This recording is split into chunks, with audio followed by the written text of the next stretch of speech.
Hello, everyone. Welcome to EUBoar, the first podcast, I guess, in quote marks, where we're going to be Yes. discussing the EUBoar campaign, as well as some of the more fundamental mechanics and things we discover about the game and the meta implications of those discoveries. Let me pop up my chat. I'm joined by Serenade, the GM of. For those that don't know, EPP is a U4MP server. Hello, Wolfgang. Actually using. We're gonna take a look at your country. Try not to have a heart attack. But Dawn is criticizing your trade setup, so I'm already afraid.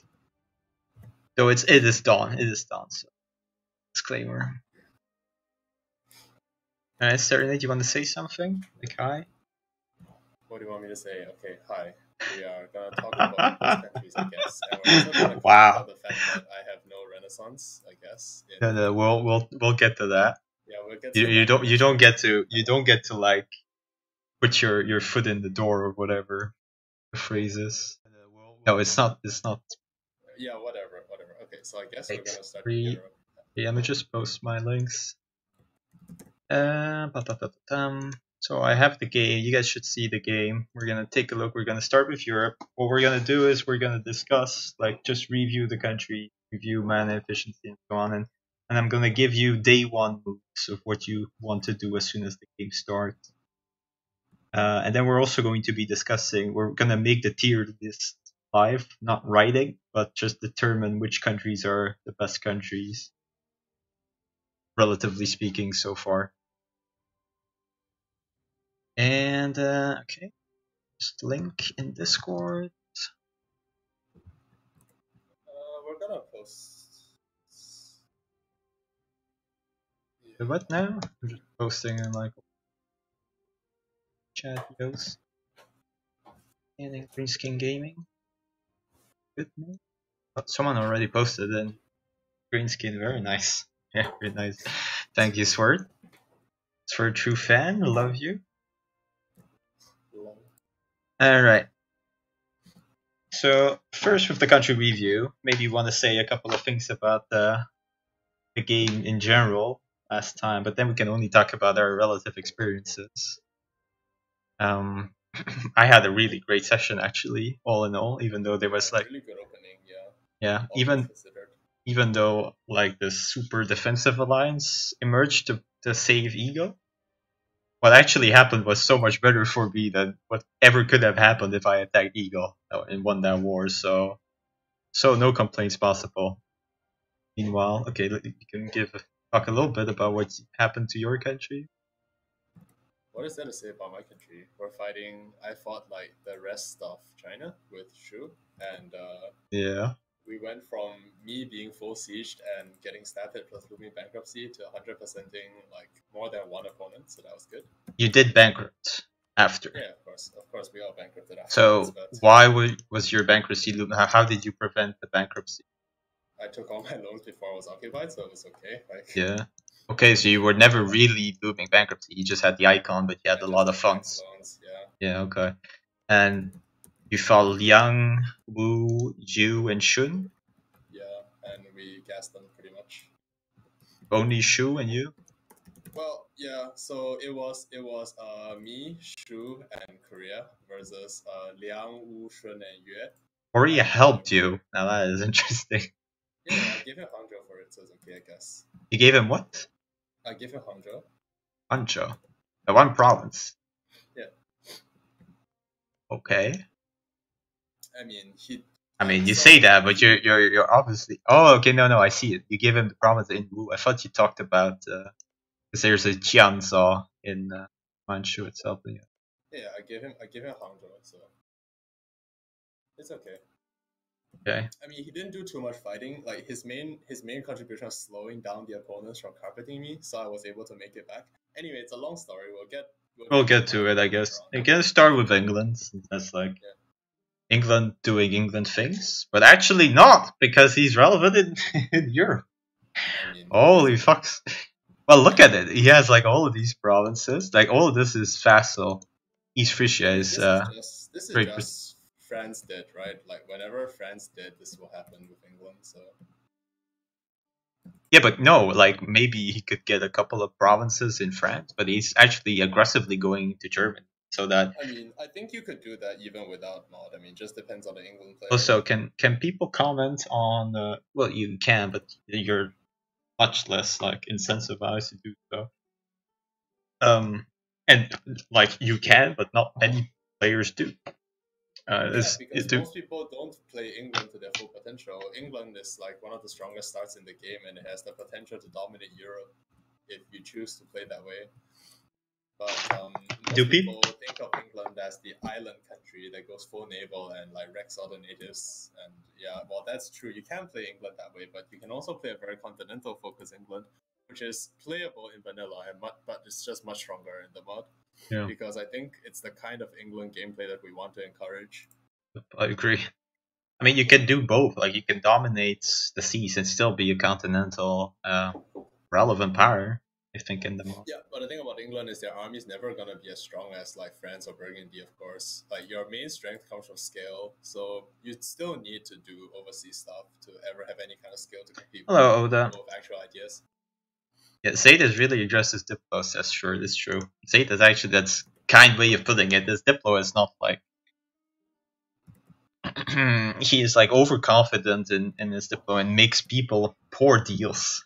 That like it's worse than making no deals at all. Making poor deals because I mean, I makes think he's people want doing to well kill right you. now. Right now, he's doing well, so there's no complaint. In terms of overall, of course, he's England, so it's expected for him to do Yeah, well.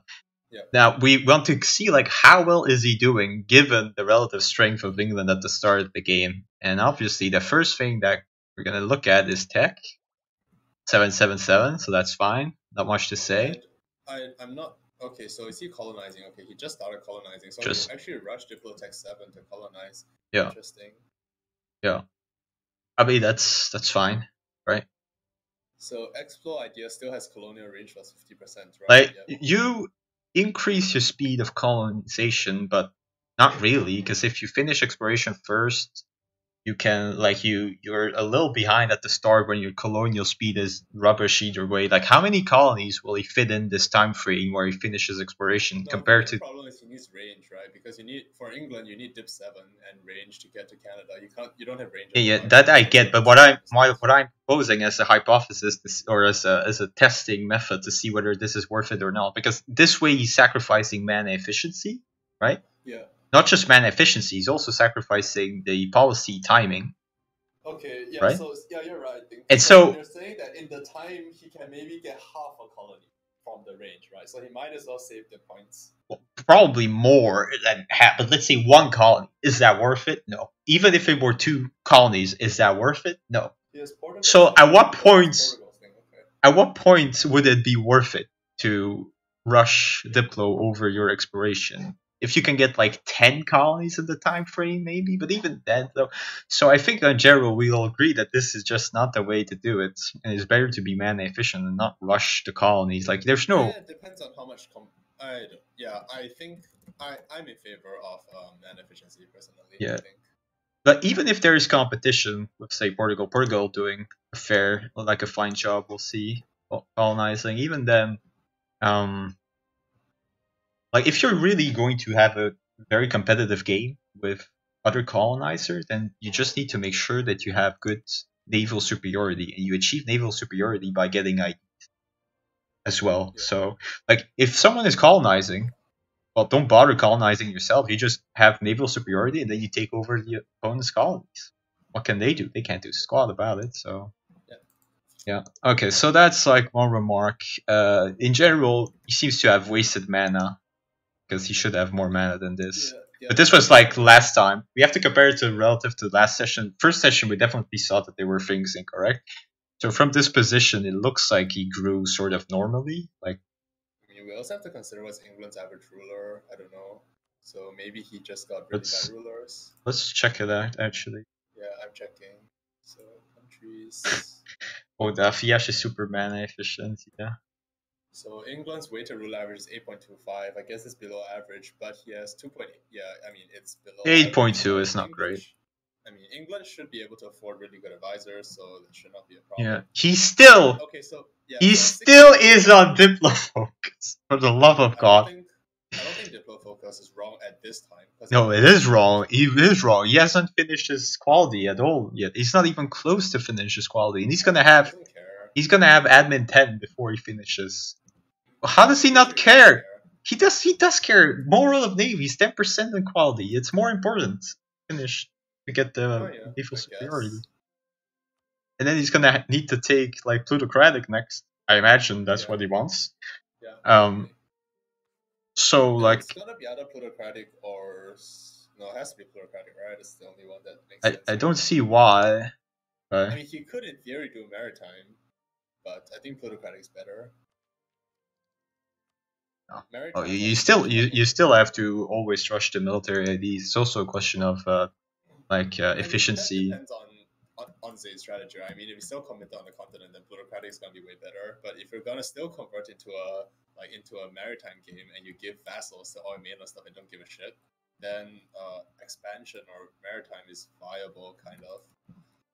Yeah, I mean expansion. I mean, considering he doesn't really have any enemies, right, on the mainland, so he's not really scared. Well, for now, that depends. Like, he took land very aggressively here, so that might bring in conflict with Brandenburg. Like, obviously, so I don't think he's that safe. And he has quite a bit of lands on the mainland, so there's enough to... I just want to point out that with 63 income, you should definitely have better than 311 advisors. Yeah, presumably. Now, he's losing a lot. He's paying off his corruption, that's fine. So that's gonna be... I am completely safe, you know. Completely safe. Well, if you're completely safe, then the question is, why the fuck are you paying? Like, you're... Jeez, like, what is this nonsense? Like, get that off here. And why are you even... Why do you even have troops on the continent? Get those guys out of here. Yeah, not that safe. Oops. Okay, so you're not safe. Okay, got it. No, but I have a deal with Brandenburg, so it should be fine. Yeah. Well, you're wasting like... Look at how much money you're wasting every month, like 20, doing nothing. Yeah, but the thing is, right before the end, the game lagged like crazy. Oh, the game, I wanted to reduce the maintenance and everything because I just killed Hello, Badoc. But I couldn't, because the game was lagging. Okay, sure. Of course. You want me to make more soda? We had 20 minutes to reduce the thing because it lagged so hard, and you're saying that was not sufficient. Okay? No, but when I was dragging it down, like I guess you're making a bit more money because you also have to consider the AI force limit. Yeah, the AI force limit now, so you're not actually over force. So you're getting 8 more money. That's even more inexcusable then, because then 100% you should have better advisors than this. Yeah, exactly. Like once the overextension goes away, you don't pay for routing out. You don't pay so much land maintenance. What? You can definitely afford better advisors than this. What? See? Also, you know, nobility has the half-price Diplo advisor, right? I know. But I can't. That would make them disloyal, and all my money comes. I mean, yes. Yeah, but it means you misplayed somewhere. Did you not tear down your nobles immediately? What? Okay, let me check where your estates are. Oh, my estates there. Okay, so... like they were at the beginning, I think. I didn't. Yeah, exactly. You didn't tear down your nobles, which is part of the problem. Whatever. I probably should tear them down. Okay, so where is nobility? This has nobility. Okay, so you have nobility on cloth. That's not very good. Yeah, I didn't check that. I should check it. Yeah, so like usually we recommend tearing down nobility ASAP because they start with way too much of your land and like giving. But the problem is that and because I started with 000, I absolutely needed to. Yeah, so you give. You get them 200. You don't give lands. And then tear down all the nobles so that there's 0 loyalty. You start with 80% at the game start, or close to it. So you get the general, and then instantly you just use all of the estate interactions. Use all the things, get the manpower, and then use the manpower for the nobles. So tear down all the nobles in your country so they go to 0 loyalty. And then they go up fast, and then like when they're nearly up, when you need the next round of nobles interactions, give land to nobles again. And Oof, what are those nobles? Okay, yeah, so... I'll remove them first thing next session. So yes, you definitely need to improve. You have like no fucking buildings. Like, why do you have no fucking buildings? I have some buildings. You have 1 temple in London. Okay, you have some temples in Ireland. You have some Raxus. Because I've not been building temples. Look at what I've been building, dude. I mean, what have you been? Okay, you're building manpower buildings, which Why though? yeah, why though? Why? Why is England building Empire? He's made Because I some intend to be a trades. great land power, you know. Yeah. I mean, I still think workshops and temples will pay for themselves much better. Yeah, I'll build them eventually, but I didn't have a lot of disposable income because I've been at war almost all the time, you know. Oh yes, very hard 60 wars. income should not have been. I mean, who did you actually fight? Like, not a lot of people. yeah, exactly. You didn't fight any serious war. You should have no problems building like these buildings. Also, why is your fort in Northumberland not mothballed? Why do you even have a fort there? Because it should be enough. It should be enough bold. I don't know. Yeah. Why do you even Good have a fort point. there? So yeah, like anyway, Good I question. just think the economy. Also, you upgrade all your centers of trade. Alright. Yeah, you have a brigade in the center of trade because I Okay, wanted. Yeah. Alright. what I So wanted was the 8 points ability, so I would take the. Oh, does that require level 2? Yeah, it requires level 2, so I Okay. needed to upgrade 5 of them in order to Okay. get the ability. Yeah. I don't agree with that either because you already have 3, right? Like now you have 4, and there's no point having 4. I don't know. I mean, I just personally think the money that you spent Yeah, on upgrading centers should have been invested into. Okay, workshops. let's see But then again, here. you're also making a lot of money from channels, so I think it's understandable. Like you- I'm making 30 decats if I have Have you to. culture converted anything? No, I haven't controlled think it's it X. because I need my diplo points, dude. Yeah, of Yeah, course. points, Yeah, but you can convert away. Like, right. Okay, I guess- think I'm going to expel I mean, them. eventually you're gonna contra convert. You're gonna no. You should never contra convert because you have to expel minority. Yeah, I'll just expel them. Oh, Oh, just right. expel them. Well, oh the I'm not fucking familiar. peasants, you know, like they're going to go to the new world. I need to love it. Hey, Cookie. So it's all good.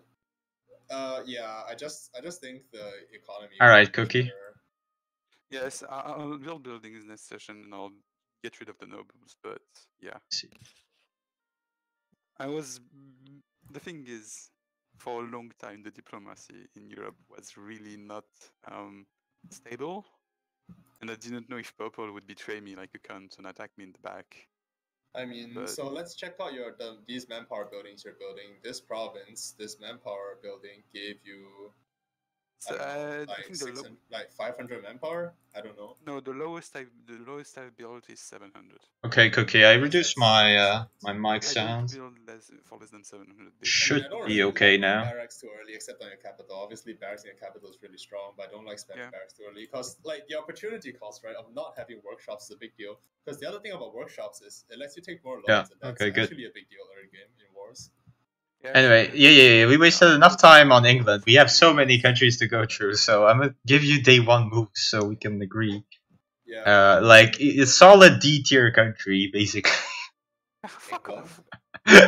No, but like objectively speaking, they're like way behind schedule of where you're supposed to be compared to like Simon's. Compared to what England's supposed to be. Yeah, and England is still gonna be in the top, like probably 3rd strongest European country, or 2nd. It's definitely in the top 5, maybe not 3. Like I think 3 because what are you comparing? I mean, you're competing with like there's Sweden, Bohemia, Hungary, Lithuania. They're definitely top 5. I have the largest army in the world, though. Yeah. Anyway. I mean, okay, so yeah, I mean. Okay, so day 1 moves. Mostly what I see, I mean, like apart from the like obvious, do this and that, and don't sweat it.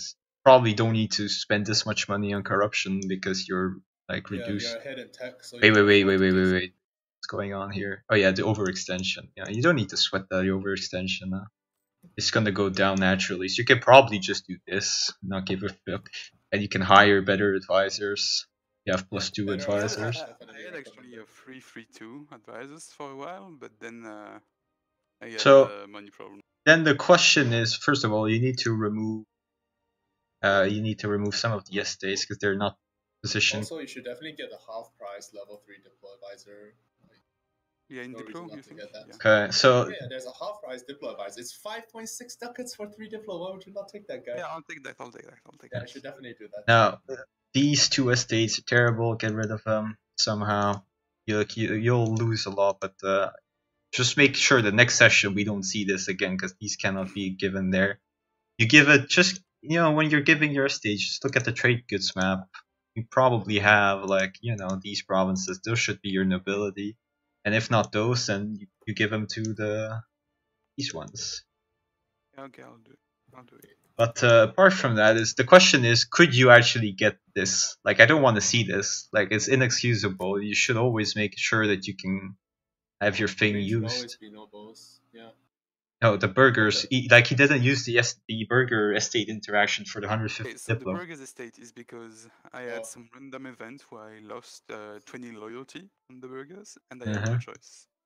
Like it was either I lose 20 royalty or I would get like 1,000 ducats to pay. Yeah. Why don't you Which just way? give enough enough provinces to the burgers to make them loyal? Because I And can't. Like there's not enough province that they would accept. I'm pretty I sure need to that, remove the nobles first, which I will do. like, oh yeah, yeah, yeah. Move on. You're That's England and you're the Germany. Parliament. It's true. That's true. But okay, whatever. Yeah, Heck, let's just move on to Burgundy. let's go to Burgundy. I mean, So we're just gonna go down. Like we're remove the just gonna. estate and fix the economy. So Burgundy actually is pretty strong for the Burgundy edition. He's rich despite not making that much money in the channel. It's a lot. Yeah. Burgundy itself. Yeah, for the income, I think it's pretty good. He won the war easily versus France. Didn't take a lot of loans. He has super good generals. Like that is very scary. Holy shit. Yeah, 564. Disgusting. I mean, it actually looks like my Burgundy in many ways, except that he had like super good ruler. The problem is that he won't have as good as a setup later on in the game because this England is much more present. Like he's defeating France, but he's not defeated England. I mean, I think Burgundy is gonna get most of France proper, and then he's gonna have to meet stronger enemies. But Yeah.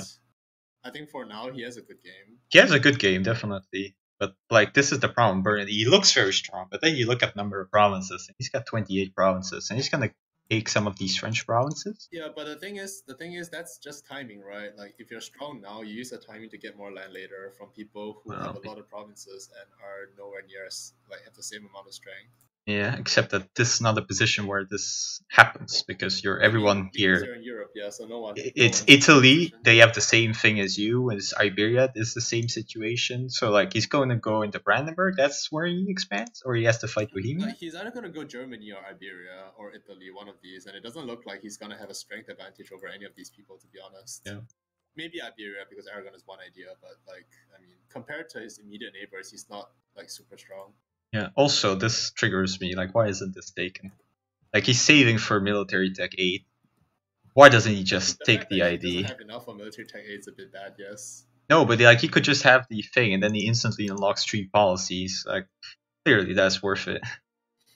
So day 1, you take that. Just take your 20% tax. Because okay, so that tech 8 only. I mean, it's good, but I don't think tech 8 is massive. Like, let's make it clear. Okay, so Tech 8 is coming in 3 years. Well, 2 years because it's December now. And normally, most people can already take Tech 8 at this stage, right? Like, if you look at Bohemia, yes, of course. Yeah. Okay, he can't because Jones is a dickhead. Jones is bad at the game, so. Okay, so normally you should be able to take Tech 8 at this point in time. I mean, it only costs 682 mil power. Like, why would you not be able to take Tech 8, right? So you should already be able to take Tech 8. And like, if you're gonna go to war in a couple of years, you're really far off. Like currently, you're at least a year away from Tech 8. But if you take this idea, you're gonna be like 4 or 5 years away, and I think that's like war losing if you get attacked. Man, I think you can actually. So again, Burgundy doesn't actually have enemies. To be fair, like okay, who is he enemies with? He's rival to France, Venice, and Hungary. Hungary is not attacking him. Venice probably not attacking him. So the only candidates that attack him are France, Bohemia, and Milan, right? Yeah, I think you should definitely take the policy, actually. France is even worse in mill power. Milan has a lot of mill points, actually. Golden Age, too, so... Oh, wait. Cookie's saying, like, oh shit, wow, that's really bad. Actually, I'm gonna read out. I have to say. Cookie's saying that you should promote your Irish culture. So it's probably correct. Probably correct. We didn't look at that, but it depends on like. Well, the thing is, you can get a lot of these cultures, so you don't really have like I'm culture converting everything away because I'm Like, preparing I to have don't. all of Europe basically. But Why are you reloading the save? because I let 2 days pass. Oh, okay. Anyway, I don't agree with promoting Irish because I think he has better uses for mill power right now. I mean, diplo power right now. So if he promotes Irish, he gets 33% tax, 33% manpower, and Yeah. that's it. Yeah, I don't think England needs tax or manpower in particular compared to dip points. But then again, it's also only 100 mil points. I mean, only 100. I dip guess points. only 100. That's pretty, bit presumably like the amount of tax it gives them. Hmm. It's better than Sure, an I ID guess. Like group. you can promote Irish and then get a better dip advisor. I think it's okay. I think you definitely want to like get rid of this other. Well, actually, you get the. Don't you get? No, he forms Great Britain. He gets all the cultures accepted, or not? I don't know. No, Great Britain doesn't accept Irish. I'm pretty sure. Okay. Well, then you. I mean, you're either Oh, gonna it's because like they if you're added gonna Highland, export it to the new world because it's much better. Like just export the cultures to America. right? I don't know that mechanic at all.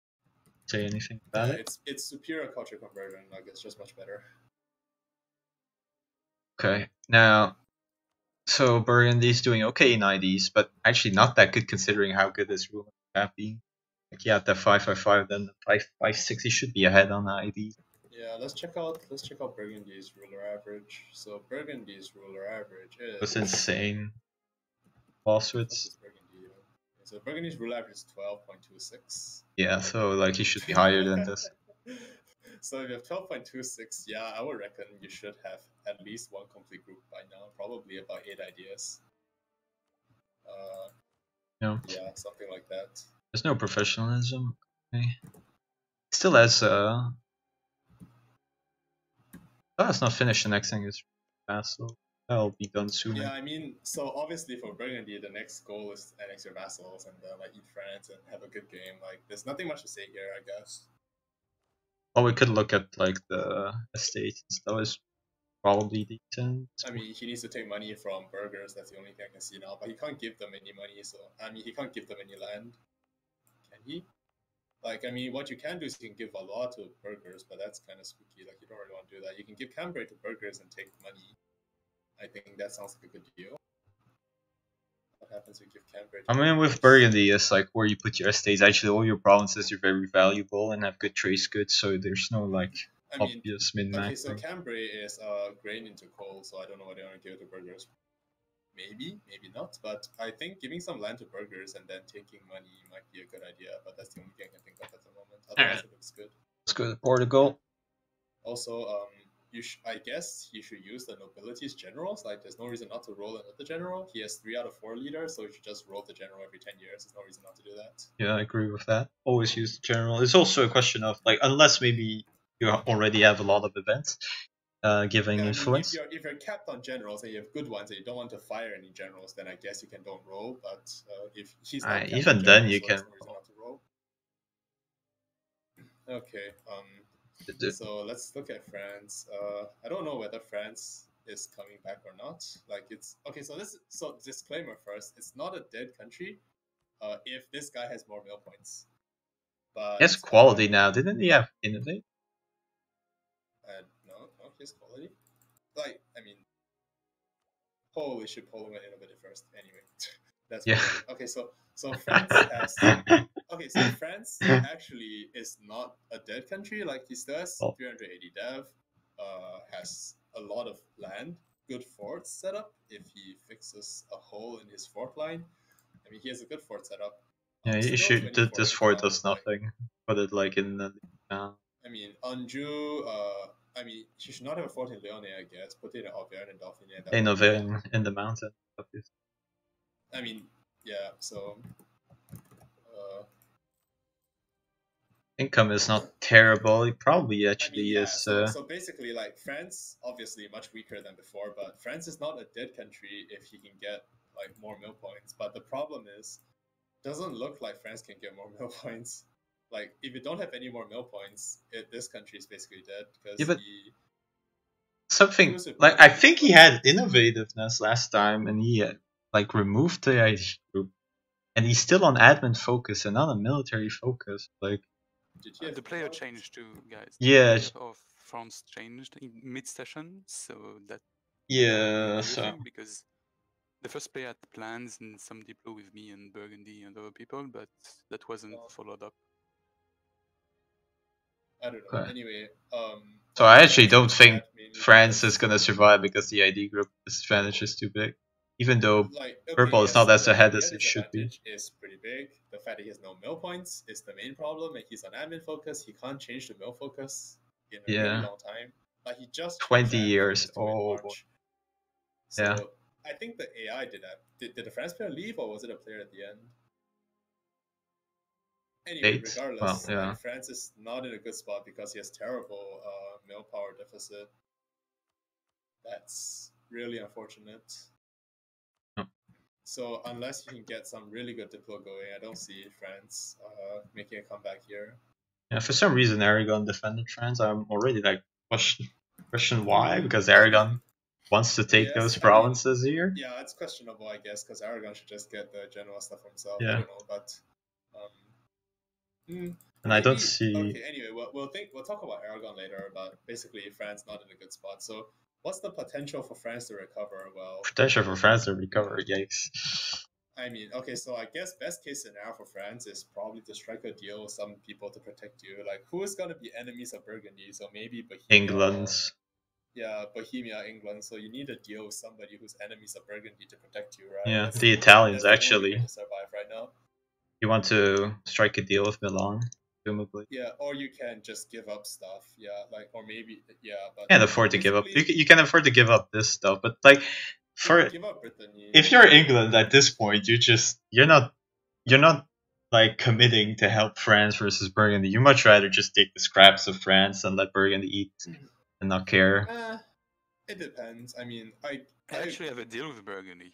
Yeah, If no, we don't we're bronze, not saying, but like it's much easier. at this point, it's I much mean, easier to just let France die and take the I scraps. agree. It's hard to get people to Like, protect unless you. France is willing to give me all of Poitou, all of the south, all of Brittany, Yeah, but that's and yeah. 2 provinces in Burgundy, like that wouldn't be.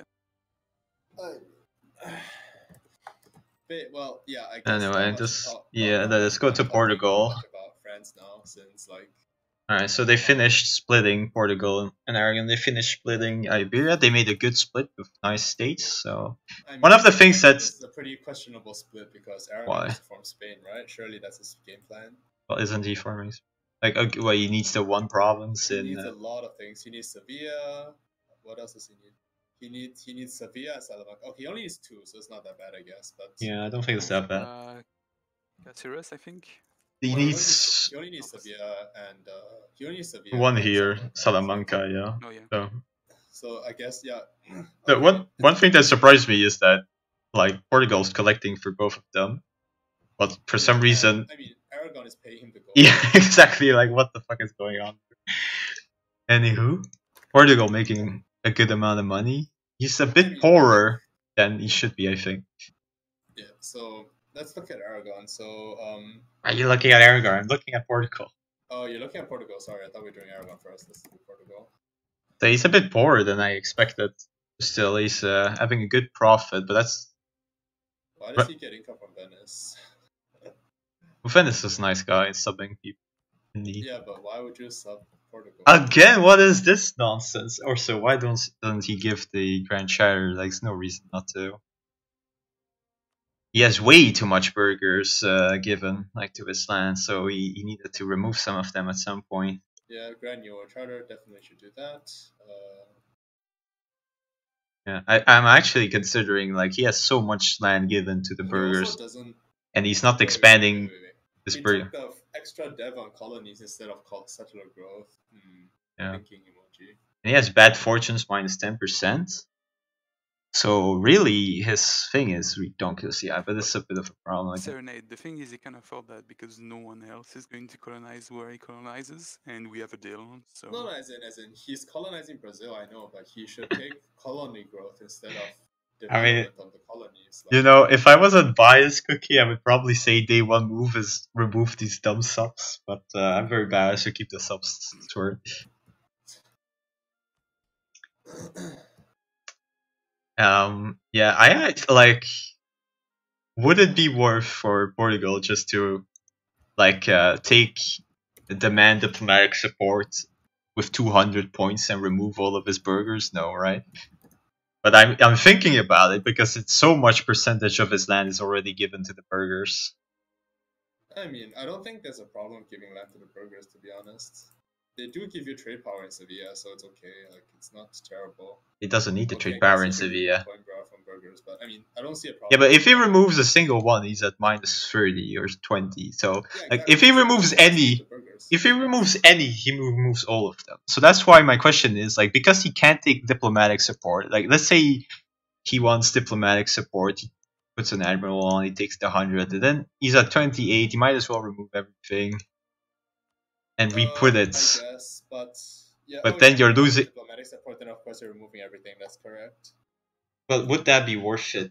Like you're losing money, Well, but you're looking getting at 200 dip dip points, off. right? So you Yeah. look at 200 dip points, admiral roll. Like how and quickly? diplomacy. Let's actually remove everything, right? Like you fight a bit of rebels, that's whatever. Yeah, like take 200 dip points, obviously, then remove. I already took 200, remove everything. It's quite a bit of that's gonna tank your provinces. income really hard since you lose 40 trade efficiency from that. Yeah, but it's not too bad. It's gonna be fine. Now if we take just a random province of 14 one, how much loyalty do we get? 4.8. So let's say we would return 10%, like not these provinces, obviously. Once you go down to 0 burger loyalty, just let it tick because it goes back quite quickly. Yeah, no, but I'm saying like how much time would you need to wait before the burgers are loyal again? So let's say he gave 3, he gets 12%. So actually, we need to wait a very long time. When is I'm not sure he? if it's worth it. I mean, if you can afford higher tier Diplo advisors, that's always going to be better. This Grand Monopoly. Yeah, but it's just at some point you need to make sure, like he needs to start removing these provinces at some point in time. Yeah, eventually. But the other thing is take the half price Diplo advisor. Nobody wants to do this, but take the half price Diplo advisor from the nobility. So the way the new estate advisors work is if the estate has 60 loyalty, 60 influence, you take the advisor is 25% cheaper. If it's 80 influence, you take the advisor is 50% cheaper. So that's how it used to work before the patch change. So now if you have 80 nobility loyalty, you want to get a half price Diplo advisor, which is a pretty big deal for Portugal. The thing is, this advisor gives improved relation, I think. Yeah, but that doesn't matter. Advisor, but it's a half price level 3 advisor, so. But the thing is, to be fair, he's currently running a half price level 2 advisor, so that gives trade efficiency. So I guess fair enough, but still. Yeah. Anyway, how is this country doing for the rest? He's colonizing a little bit, not very much though. He has 1k ducats of debt. He didn't take the global. So yeah, that's what I said. He took the colony dev instead of the colony speed. Well, I don't hate. No, I actually don't hate that because it gives manpower, and you're not looking to. Yeah, but you don't care about your colony's manpower, like. But it depends. Not in the new world. You care, like, look at this. You definitely care here, like. I mean, if you're talking about Ivory Coast, yeah, you care, but you don't care about Brazil's manpower. Like, if it's a player, the player will debit much more cheaper than like the how many colonies can you even get with this age ability? Like, even if you get say 10 colonies, 30 death. Depends. Like you could get a decent amount. How close are we to? We're not close at all yet, but you can still get a lot. I think we're going to. I think the age of exploration is going to last much longer than needed. So yeah. Let's check reform like 20 desire. colonies. Yeah, 64. Reform desire now, right? Yeah. It's going to get at least 20 colonies with this age ability, I think. Okay, true. So that's 60 dev. So if it's all in Mali. But that's also why things I'm thinking that you just remove the burgers and take the income hit for the 200 Diplo point. But at the same time, like you're if you take the Diplo points now, you're gonna have like such a long time between the two. Make sure that you can take all of them together, and if you don't have loyalty, you won't be able to. Do you have another? Oh no, it's clergy that has this one. But like you taking all your things, taking all your interactions before you're revoking your burst, so you're just losing trade efficiency. It's not that bad for man.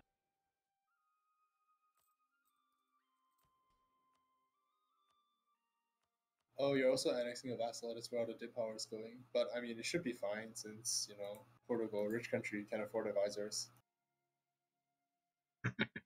Hmm. I mean, Anyway, so he's making a lot of the- profit. He's not gonna war anytime soon. Yeah. Actually, I he mean- is. He wants Yes? to war Mali because Mali refuses to let him colonize. Oh, I mean, okay. I mean, interesting diplo, but I mean, okay. Let's gonna be like. there is a Mali outside player, observers, and he has you know? like Mali player has expansion. Interesting. Actually, that makes a lot of sense. That the mod expansion for Oh. Mali. Hey, Eagle, how are you doing? You're playing PUBG and joining the podcast at the same time. Okay. I'm not playing the game right now. Can he multitask? Yeah. So anyway, Oh, I yeah. don't know about Portugal going. Anyway, to let's China. we're taking a bit too much. Let's just say Portugal looks pretty decent. Like I don't like this man.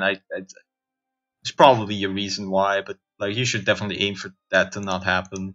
Don't use your like if something happens that you can't use your Diplo thing instantly, that's fine. Sometimes it happens. But what you do then is you do not use your other interaction. You keep it until you can get them together. Else you're like imagine if you don't fix this situation, you're gonna go the entire fucking game without being able to demand mana effectively. Like and sometimes that's what I see happening. Imagine how much mana you're gonna miss. It's 200 this time, then it's 400, 600. So yeah, not the way to go. For the rest, it looks fine, I guess. It had this like the starting war with Castillo is very easy, so shouldn't have even cost him. I think he's a bit behind eco wise where he wants to be, but not much to say So the about first that. thing I can see about Aragon is he has 2% land given to nobility. That's way too little.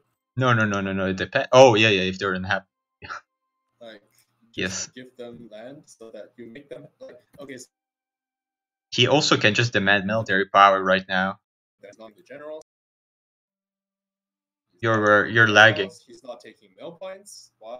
Like, Yeah, this is like the day one. You do this. you give lands some to lands. nobility, you want to make it loyal. Take Let's mill see what points. lands you give. Here the grain as always. You give it until you got 40.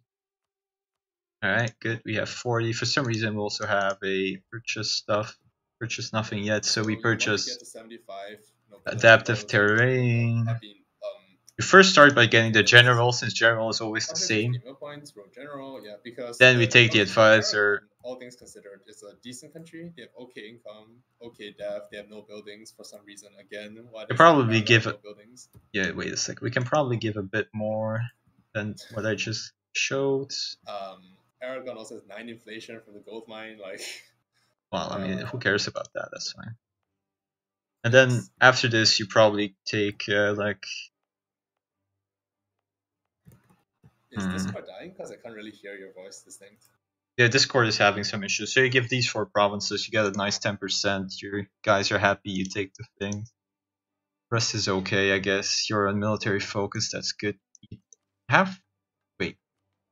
Oh, you have too many generals? Ah, What? okay, good. Can't hear you now. Yeah, you have too many leaders. Okay, so you definitely fire some of your leader. This guy sucks. The air. Oh Yeah. no. The air is a like. Look at this air, and it's a leader. It should make the a. ruler is the leader. The ruler Ah, is the okay, leader. okay, never mind. That is good. That is very. Yeah, it's correct. It is very good. I almost have that. Okay, no, never mind. I said nothing. Also, yeah, I mean, yeah, so. And he probably has too much. Yeah, he has one too much relation that happens. If you you can't pay one diplo, it's okay. no, but what you want to The other do, thing is, he wants to change his rival. He could like removes his rival Mamluks. You know, rival fucking France, removes your stability, like break royal ties. You don't lose this thing, and then you kill France.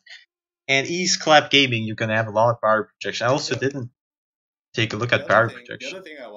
The other thing Sure. is, he needs to improve relations with Naples ASAP because you're integrating them in 3 years, and he doesn't have relations to do that yet. Zero improved relations with Naples, so probably should improve relations with Naples. Okay, so Sphinx, very important. Like you can easily get to over 50 power projection. You've not insulted anyone. You can insult for 5. Let's say Mali, or if Morocco instead. And you can insult some other guy with the cordial insult for 10, so that's already 15. Cordial insult. Then you can get another embargo. And lastly, so you're going to be at like 50. And last thing you want to do is send some privateers somewhere. Instead of making money with your light ships, assume you have some light ships, exactly. Like you're protecting trade in Sevilla, that does nothing, right? You're like giving yourself 0.5 ducats. And if you were, If you're the biggest power, you don't want to protect trade, yes. If you were, your enemies. no, that's not what I'm talking about. If you like light ships, the way to think of light ships, the first thing you have to ask yourself is, can I make them work as an advisor? Because advisors are better than light ships. And in this case, if you do what I tell you, insult Milan, insult Morocco, and then get these guys to privateer. No, you can only insult one person, right? No, you can insult and cordial insult, and they yeah, are you can cumulative. insult, yeah. And then you go and privateer, I guess, in Safi, and bam, you're gonna have 57 fire projection about. You also embargo France, obviously, yeah. Yeah. So if he does all of that, you're gonna get +1 in every category. And think about like how much money you're making with these light ships. Like what, 2 ducats maybe all together, all your light ships together. Instead, you could be making +1 mana in every category. So yeah, the first thing you want to see with your light ships is, can I make mana out of them? And then if the answer is no, then you make some money out of them.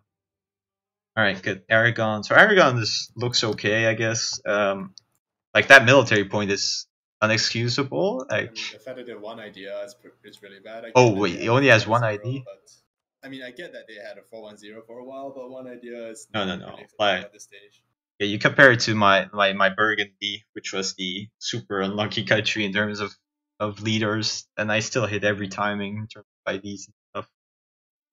Because that takes priority. No matter what you do, you gotta make sure you can hit those timings in terms of at least he has the military ID. He's banking. Like, he should be sort of okay, I guess.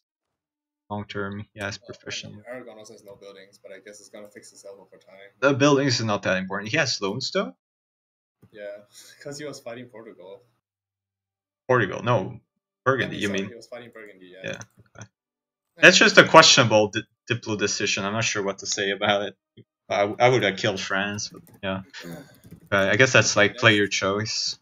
I guess Milan now. Wait. Better is right. Yeah, I don't think he cannot fix his power projection situation at all. No, we're first gonna do Morocco. Okay, sure. Oh, wait. Okay, wait. What? What? Fazan is vassal of Mamluks. Okay. Wait, Fazan is Mamluk. Oh, okay, yeah, nice. Vassal. Like, Okay, so, was there like a war then? Yeah. So Morocco and Ethiopia attacked Mamluks, I think, and Ethiopia got some stuff from Mamluks, and Mamluks basically gutted Morocco. Okay.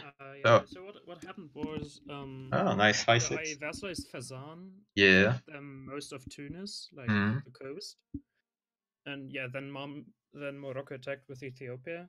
Yeah. Hungary came in, Morocco unconditional, and I took ban for Fazan, as Monkeyman said. Why does Ethiopia have your course? I think that is because like I lost those to rebels, and I didn't see them because they were like very down south there, and I'd never. Yeah. Oh, those two provinces. That I even lost those 2 provinces. Yeah. Alright, okay, I guess that's fine. So Morocco makes but you didn't lose the war versus Ethiopia. No, I didn't lose the war. I just lost those 2 provinces to rebels, I think. Alright. I assume I don't even know what happened. Well. Okay. Well, that would be pretty problematic, not knowing what happened to your country. Didn't you like? Doesn't Mamluk start with the state over Nubia? Maybe I'm just mistaken about that. No, they don't. Okay. That's Makuria. That's just. But like, let's go back to Morocco. So Morocco is now in a bad position after losing that war. Yeah, they actually still have pretty good income, and they have a lot of vassals. So if you convert, yeah, they get a lot of income with the vassals doing the Xemi strat. Yeah, but look at that though. I think this is too much vassals. Can you control them? Yeah, he has 30. He has 30 liberty size, never a problem. I think. Yeah. I mean, some of them are 47. There's a 70 guy. The problem is that he has 8 out of he's losing 4 diplo points a month. So clearly that is not efficient. Yeah, I mean, somehow he's still like good on IDs. It's quite hard to see where we're going here with this Morocco. probably just like he also has many loans. So I mean, realistically, to die next session. realistically, Iberia kills them. Yeah, he doesn't have the navy to stop them from breaching. No, he doesn't have the navy, but he has the forts, and he just needs to suicide one transport at a time to block the strait and kill the enemies. Yeah, but if they send everything at once, I mean, it's only a -1. No, if you send everything at once, then you're getting fucked. Then you're losing the battle because you're overstacking and you're taking too much moral damage on your backline. So if you No. send too many troops, No. That's not true. And you're only fighting with -1 combat width because your 0 moral stack on the back row will stay there. So you're only losing those guys. No, they move to the front and immediately run. No. You're gonna keep. It's not. I'm not sure about that. You like will once your front row moves south and your back row, which is infantry, has also taken moral casualty. Who's to say that these 0 moral guys on the back row go to the front row to then move out instantly? Who's to say that it's not the reserve units that have moral that go to the front row and that your back row stays with 0 moral? We don't know that, I guess. And also at this point, in the last war, they breached. Like they did it exactly. They sent tons of troops through the strait. Portugal and Aragon can build the cannon stacks regardless. Like they have the money to have a full backline of cannons and not have a problem. How many troops is Morocco feeding? Okay, so he has 48. I mean, I just think he has 68. I mean, his vassals have like 30k. Yeah. Yeah, I don't know. I don't think Morocco has like too much. He actually has good IDs. Like clearly, he was tech efficient. Well, he is on Golden Era though, so that helps. I mean, he also went Inno first, like the mega greedy. Oh right.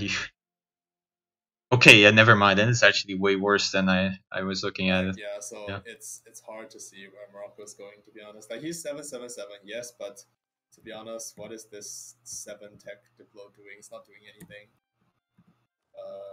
Yeah, I don't know. Yeah, I think he's better off annexing some vassals, to be honest. He already annexed quite a bit now because you start with. No. You start with cores on all the vassals, so they can annex instantly. But I mean, like Tlemcen and Algiers, like you just start annexing some vassals. But yeah, I mean, it's gonna be quite hard. Like, yeah, I can totally see Portugal Aragon killing this guy, and there's not much you can do. I mean, yeah. Well, he's allied to Milan actually, and Milan protected Morocco in the past. So like, it's not like it's definitely more alive than France, if we're being honest. Like, yeah, of course. I mean, but because like it's at least it's a country that's been mana efficient. It has a decent income. For some reason, they have innovative instead of quality. But whatever, like it's compared to a lot of countries, actually not doing that bad, even on the military honor points end. So yeah, I mean, if we can get some allies, but yeah, it's mostly like if Iberia wants to kill him, like presumably he'll die since there's no real counter power to Iberia. Zayd could help him. See, that is something. Zayd could actually help Morocco, right? So there's Zayd is. But I know for a fact that Milan is interested in defending Morocco because the last time that Aragon and Portugal invaded, Milan came through the north. I think we shouldn't reveal everyone's Diplo on stream, but yeah, that's... Of course we should reveal all the Diplo on stream, because it's going to change in the week. But I'm just saying that the last time they attacked, Milan helped. And Milan actually has a very good army. In yeah, of course. Milan's really strong. I said he went espionage. Hello, Darth. Strong, but... If Mali had bad reputations, he should just ally Mali. Yeah, that's true. He can ally Mali. Yeah, but, I think Morocco should mainly ally Africans. Like, the thing, like, actually, Songhai is blocking him off. Like, Songhai is blocking the Mali out. Yeah, but you can't afford to make enemies right now. Like, survival first, right? You consolidate your lands, and then you look for an opportunity. Well, if you're Songhai, you want to ally Portugal, though, because you want Mali to die, so... Anyway, it looks like Mali is actually in a bad position compared to Songhai. Are we going down instead of doing Europe? Like, we're doing Europe, right? Yikes. It's just that talking about Morocco, so Mali is relevant. Africa. Let's just go very quickly to Africa. No one gives a shit, except the players who are playing. Look at that gold! Look at that gold income from Mali, though. Yikes. 27. I think, yeah, I don't know what the is more. He doesn't have... He doesn't have First nation rivals. in Okay. Turkey. No rivals. I mean, That's he has 3 gold mines, so 3 gold mines which are really highly devved. also So, it's not chosen a native policy. Maybe he just took the ID. And I'm being a hater. Yeah, it looks like he just took it exactly this. Yeah, he took it this exact day. So like, I'm not gonna criticize that. Yes, incoming disaster, and then gives a shit. Fine, he's gonna do a civil war. Yeah. So he's going to Congo. He made a vassal to block off Batua. I mean, overall, it looks like a fine country. Like, I don't think I have much to say. Okay, no, this guy's Right? expansion. It just looks fine. It looks to be in a bit of a diplomatic pickle. Guess some guys all the way to Mali. Actually, he might kill Congo with. Yeah, he is already. The purple thing is his vassal. Oh, okay. That actually. So actually did pretty good. Yeah, he's doing well. The only problem is he might have enemies who will come and kill him. Yeah. Because if Like like Portugal. Batua, The other things- Portugal, yeah. The other things you really need to do is, yes, there were power projections set, but he needs to revoke all of his nobility and then reset them because he's at 11%. So there's no point of them being at 11%. Yeah, that's true. He also has nobility on dice for some reason. Yeah, so like likely they're not on the ideal Nobility on provinces, so ivory, might as yeah, well so you remove won't be them. able to change the provinces they're on. But apart from that, mana efficient looks fine. E great. Much better than Zaid's. Oh, fuck off. Alright, let's look at Songhai. Oh, for real, I didn't fix my country. Should be East Clap Gaming as well. Okay, Songhai has no yeah. economy to speak of, but wait, why is he? Okay. In 30. Okay, so he's drilling. So the main thing we want to look at Songhai's ideas because nothing else matters for Songhai except ideas. If Songhai has He's ideas, doing okay. He has 6. he has 5.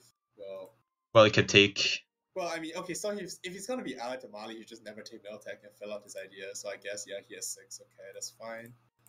Yes, Renaissance. He's looking okay. Yeah, I mean, They don't have power projection. Like it's sad being in Africa. Actually, you can't rival anyone and get power projection. That's like a massive mana disadvantage. I mean, he can't. He's not expanding anywhere anyway. So like, he should just not take tech and. Well, it should rival Mali and kill Mali. That's what you're looking to do here. Yeah, but Mali's much stronger than him, so you need ideas first. You think Mali is much stronger than? Yeah. Because of the money? Yeah, of course. I don't think it's that much Mali has stronger. 49 income. Like, who gives a shit? That's not gonna win the war. Like. Of course it is. You're gonna bankroll way too. Oh my lord! Serenade with the nonsense. Look, you have 29 income, so like yeah. Let's. So like it's. Okay, so manpower is equal.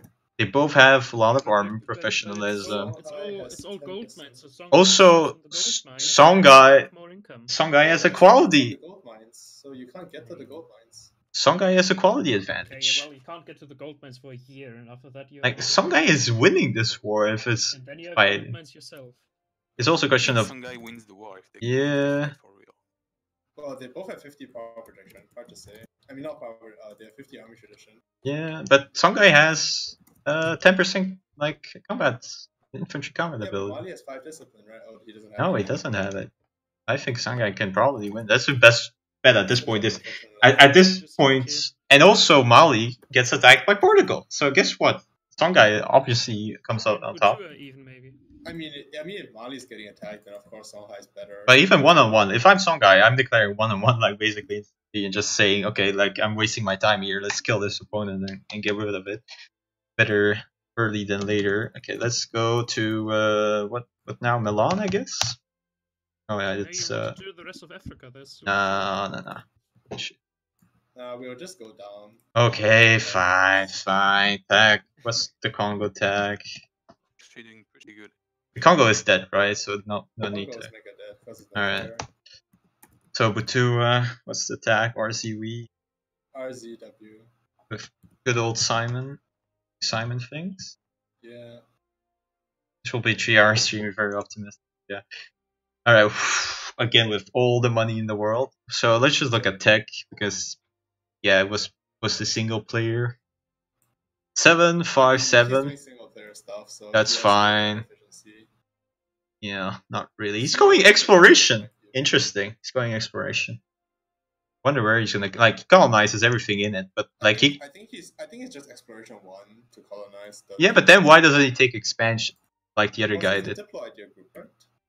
So you can core stuff with admin. I guess. And reduce inflation with admin, because that's actually a big deal here. I think he wants to go into Southeast Asia too, and possibly try to retake Madagascar. Yeah, I think you could actually, like, depending. I mean, but he doesn't have much of a naval force. Yeah. But apart from that, country is doing okay. Not much to say. Maybe he'll go Cape. Maybe he'll just colonize Africa. Don't know. But everyone in Africa when defensive makes sense because you're doing single player, so you just want that army professionalism. Yeah.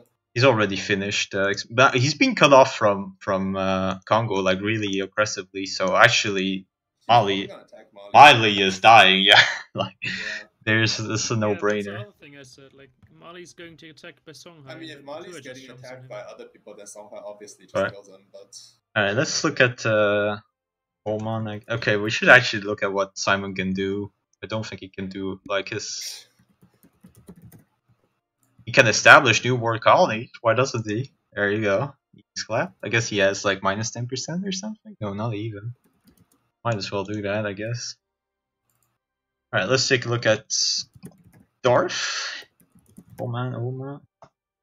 Yeah, because I thought we're doing Europe first. Jeez. But we're doing Africa, and then we'll go back to Europe. Right. Darf is not in Africa. He is. He's in Madagascar. Now he has good IDs considering the region. He has a good leader.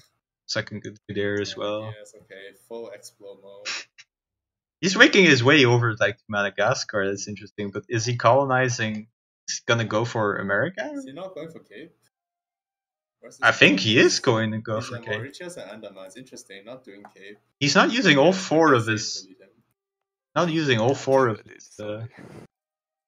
Like he's not using all four of his colonists for some reason. Oh, I mean, he surely has money for them. Yeah, I think. No, he does. Like he can take that deficit. I don't think.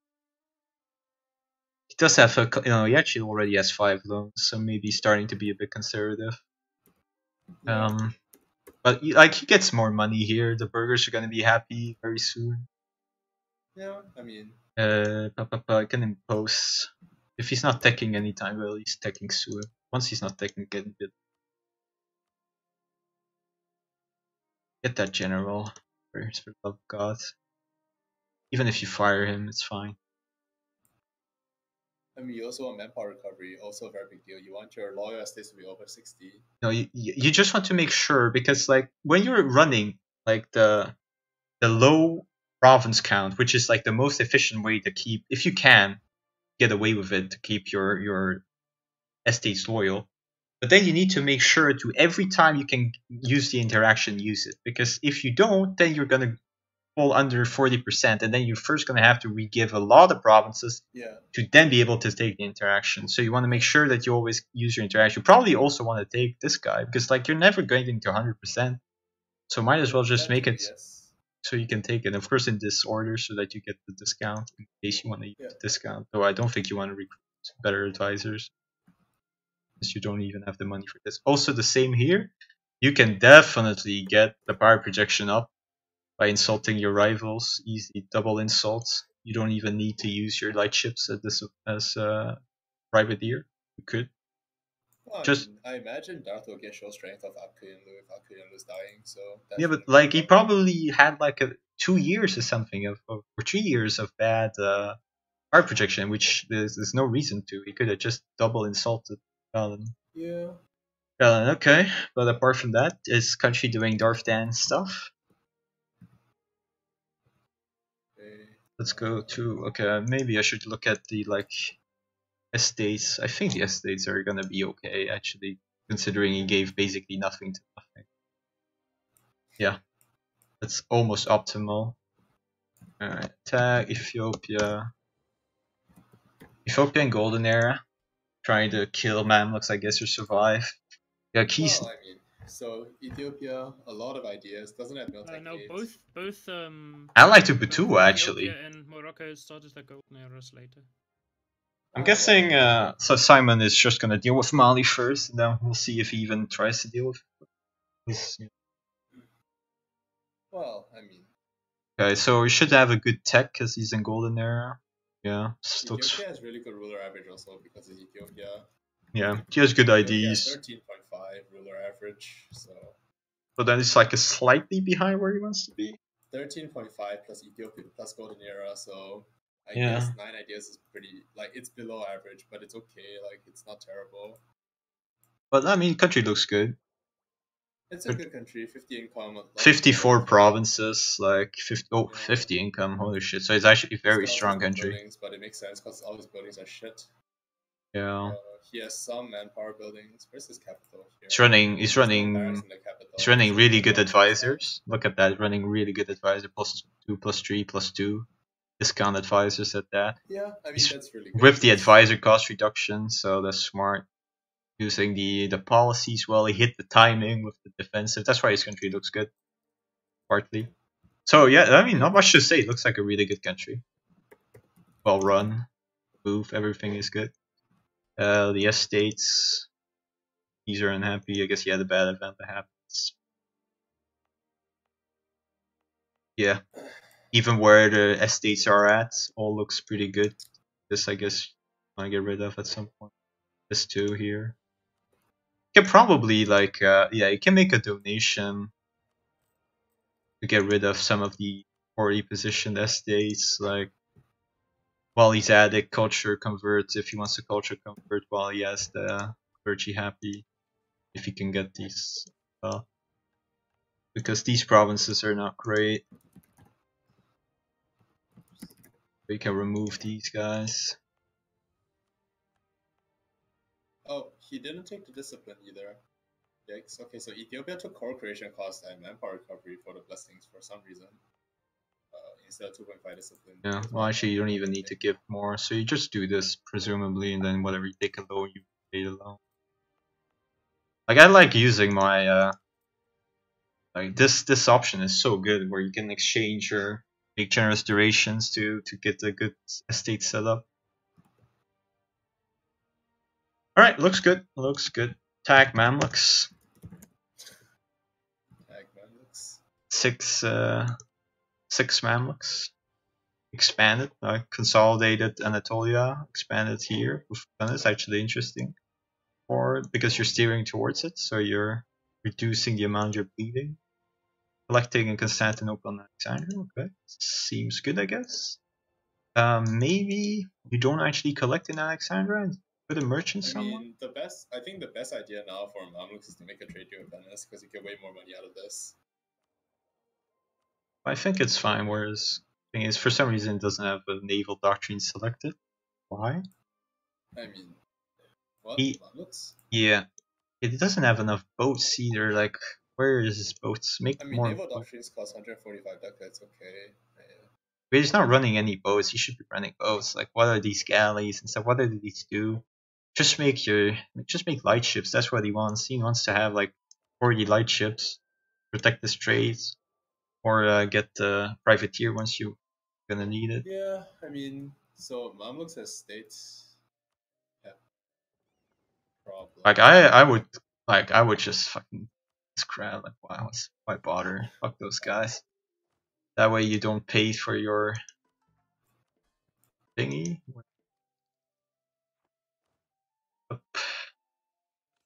Clap ship trade power, and then ship trades.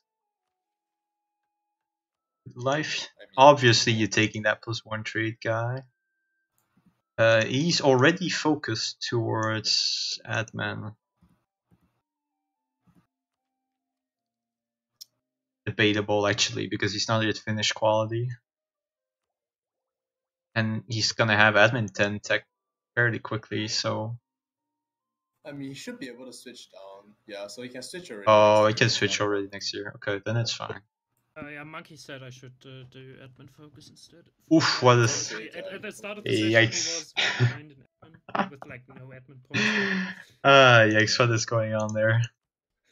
Look at the Mamluks. Okay, like... The The Mamluks have had super bad waiter ruler average. That's why their IDs suck. The ruler average is 6.85. It's still, I think... 4.44 coming from Diplo points. Yeah, but I think it's still too low compared, like, in IDs. You should have a bit more IDs, but whatever. We'll pass. Yeah, We'll I attribute think it. it's okay. We'll attribute it to bad rulers. I still, even with bad rulers, you can do better I than mean, you should this. probably take dip points, to be honest. I don't see any reason for not taking dip points. I guess you want money, What? but... No, why? Yeah, no, just take dip points. Like... Why do you take the Diplo points? Yeah, there's no reason not to take dip points here. No. Why would you take... Why is your rush? What does it give you? Tell me. Okay, so you can either take 150 dip points or you can take 388. Oh, you're talking about the estate interaction. Yeah, of course. I thought you'd take the tech. I was like, why do you take the tech? The tech does nothing for you. You never take the tech now. That doesn't matter, yeah.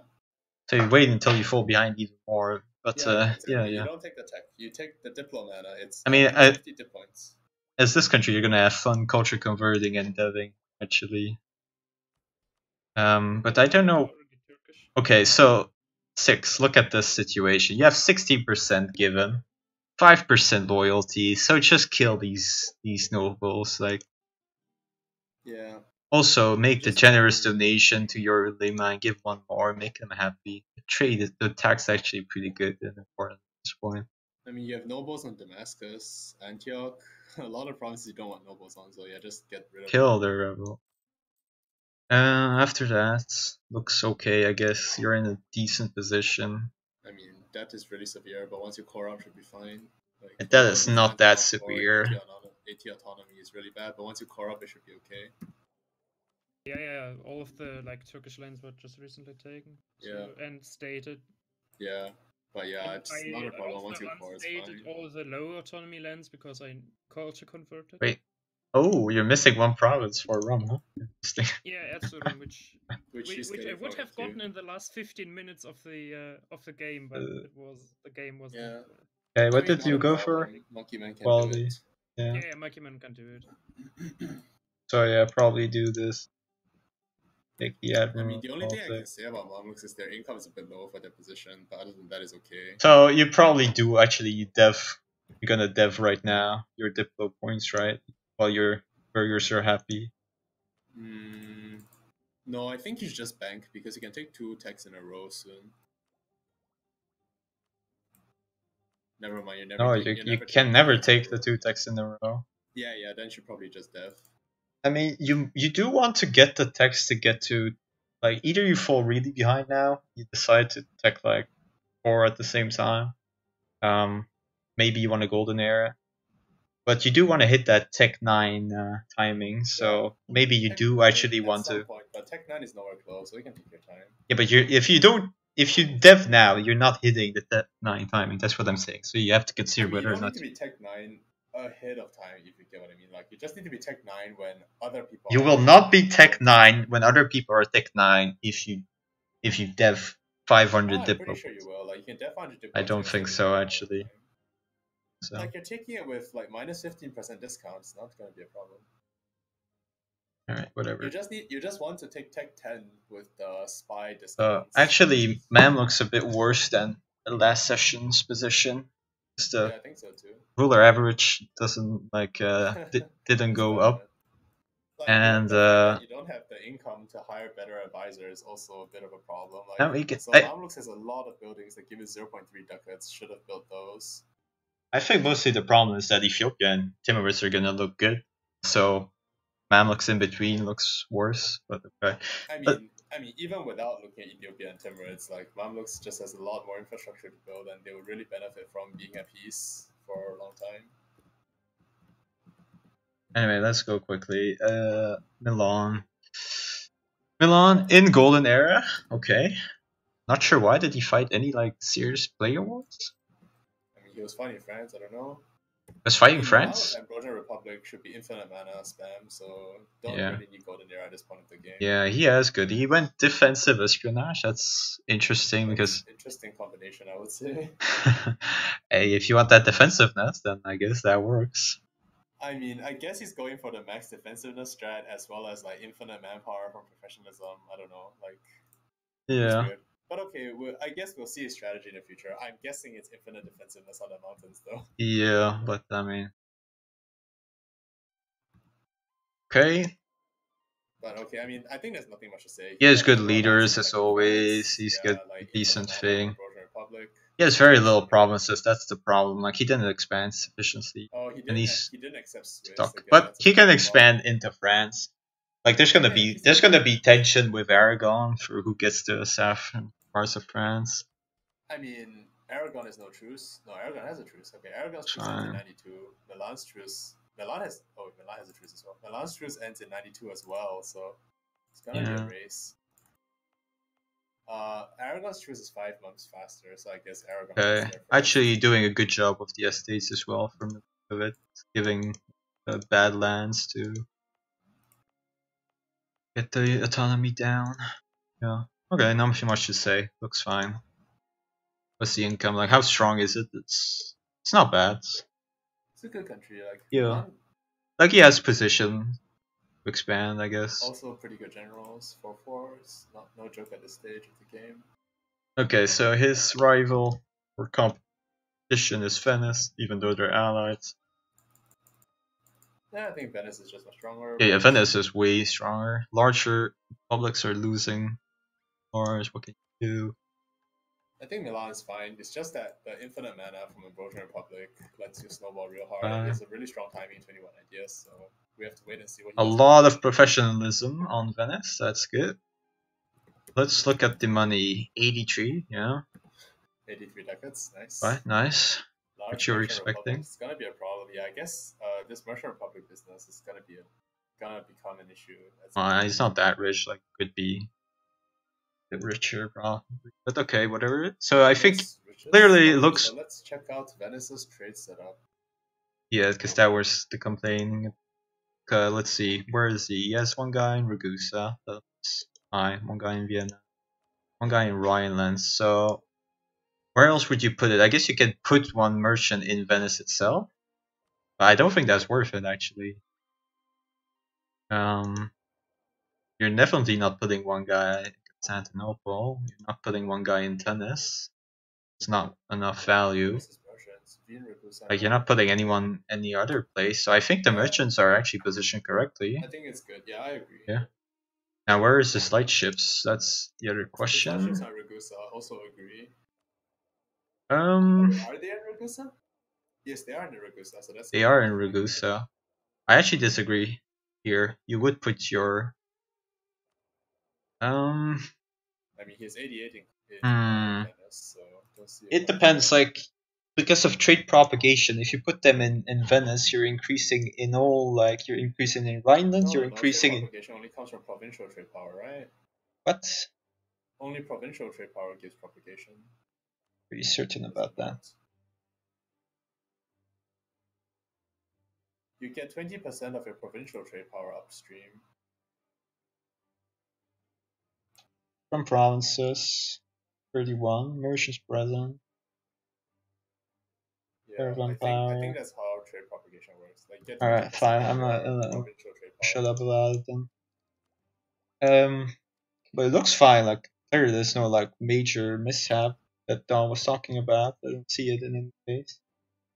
The one is Ragusa is currently redundant because trade is being steered by an AI merchant. I don't agree because if Venice is not steering, then his trade power gets split between everyone else, and yeah, I don't agree because there are 5 people steering towards Genoa, and Hungary has 10% trade power.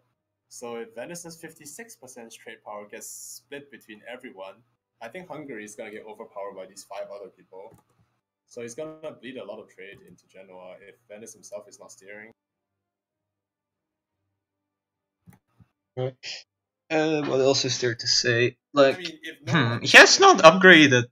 He has not upgraded the trade things. Let's see what he's been doing with his money. He's been. Maybe he can upgrade Center of Trade in Ragusa. He's been giving subs. I don't really think upgrading Central Trade is that big of a deal. But then again, he has like temples and workshops everywhere, so maybe it is. What is this nonsense worth? Like, look at how much you're giving to other people and so little to Sweden. Feels bad, man. He's giving Sweden money. Feels bad now. What is this nonsense? So I'm giving 0.5. I mean, he has 333 advisors. I mean, Yeah. there are a lot of. Get rid of this. Holy shit, get rid of this guy. He has +3 discipline guy. Oh, yeah. I know it's cheaper. I know it's cheaper, but no. He's half price, but still no. Like. No. Just take You the. don't want this. You keep the guy. He gives you the 10% discipline events. You might even already have gotten it. Hopefully not. If you have already gotten it, I guess you keep him. But yeah. Yeah, I mean that's. He has a lot of. Actually, whether he got it or not. Yeah, I'm not gonna bother checking that. Yeah, so he has a lot of points, so he can probably Diplo Culture Convert. Inquisitor, Radical Reforms, Master of Mint. So he got the Trader, Master of Mint, and Inquisitor events, but not the Commandant yet. So you want to remove this guy ASAP. Still separatism everywhere, like so he can't Culture Convert. I don't think. Maybe in. I don't know. He accepted Croatian, I guess. It's fine. Venice starts accepting Croatian and Greek. Right. I guess never mind. It's a pity he took like the partition that he got comes in like every single culture groups so you get 2 Bavarian provinces, 3 Swabian provinces. This is what you want to spend your mana on. Culture Convert these Albanians out. Make sure that you do it when your guys are happy. Make a donation and like give him a couple of provinces. Make him happy. Culture Convert. When it doesn't give you a loan. And you can like if you can remove this, not yet. Okay, so just wait a little bit then. Once you can remove it, this one, switch him out for culture, then you do the culture conversion. Sure. Quality 7. I mean, it's a good country. Just need to figure out what's the future direction, because I don't think you're expanding. Oof, look at that rule. Unless he wants to attack one of his allies. Well, I mean... Yeah, I guess he's only ally. Like, he can expand into Bohemia. Like, realistically, if you're thinking about European Diplo, there's gonna be a Brandenburg Bohemia war. Like, really? Venice can help Brandenburg and they can kill Bohemia. And it's very interesting for Venice because of Rhineland. So that's like most likely scenario. It makes less sense overall for Venice because one of the top priorities for Venice, if you're playing the same way, is to form a country. You want to form Italy, yes. Yeah, you want to form Italy. So at some point you have to fight Milan for Italy, and that's that could also be an easy option. To Bohemia, right? So maybe it makes sense. I don't know. Like Svertes has to figure that out. Well, you ally with Aragon, Burgundy, maybe try and split this Milan guy up. Yes. Yeah, I mean, there's definitely a lot of opportunities because like Venice drilling with 80. Very nice. So, like they have a lot of chances to make good things happen. Okay, Sword. Actually, Sword. In Sword's position, he may want to go the admin focus at this point because he is fully on quality and he's not even tech 7. So this is the position where you go and switch it ASAP. You also want to make sure to switch like soon enough so that you can go back to change back to mil. Yes. When the timing hits, but it looks like a good country. I'm not sure why Venice has 11 Cossacks, but. Maybe he just misclicked. Maybe he likes the Cossacks. I think it's intentional to get Cossacks because Venice is shock damage dealt. But if we're completely honest, I think Venice in this position should mass cannons. That's like by far the best strategy for Venice. Wait, he has 0 cannons? He has 1 cannon and 11, and like 13. Like, you can definitely afford them. Cavalry, like, yeah, you should have 20 cannons. Yeah, exactly. Realistically speaking, the best military strategy for Venice in this position is the mass cannons. And not to have Cossacks, like you just want. But the Cossacks are not competing with the cannons, but you should just have cannons. I know. I mean, you should not have like 2 regular cavalry, and a lot of should have a lot of cannons. Okay, it's good. Don't use this. Don't use the Grand Monopoly, like until you can use the manic support.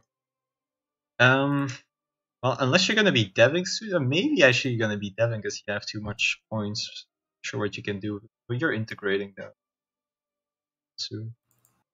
At some point you'll want to remove I guess Umbria. Might as well remove it now and get it ticking up. Like remove Umbria. The other thing that I have to say about Venice is that Venice is actually running out of space to grow because but I think he can expand. I don't think it's exactly. Like he already has almost every single building that he wants. Like he has workshops, temples, and like barracks almost everywhere. It's fucking incredible. So, like, it's not incredible. It doesn't even have manufactories. Yeah, I mean, he hasn't started manufacturing. What a nerd, so bad, it's embarrassing. Venice without manufactories. Manufactories, yeah. I mean, it's not ideal, but it's okay. I mean, Alright. the main point is that Venice. Oh, you didn't take the high income thing if you're gonna spam buildings. If you're spamming buildings, you should probably do the high income thing because it gives admin points next. Yeah. Okay, it looks fine. Whatever. Yeah, anyway, the point is that Venice is actually going to run out of building slots soon. Like Tech 8 has regimental camps, but once you're capped out on regimental camps, you can't build any more buildings. Meanwhile, you want to do something. I guess you can fill admin ideas for a lot more, but after that you have to do something. yeah, you're not gonna be able to get to 50 projection, unfortunately. I mean, so like Venice is a strong country that's going to be like forced into action soon. So remove this. The rest looks fine. I think it will be interesting to see how Venice goes. You could actually, oh no.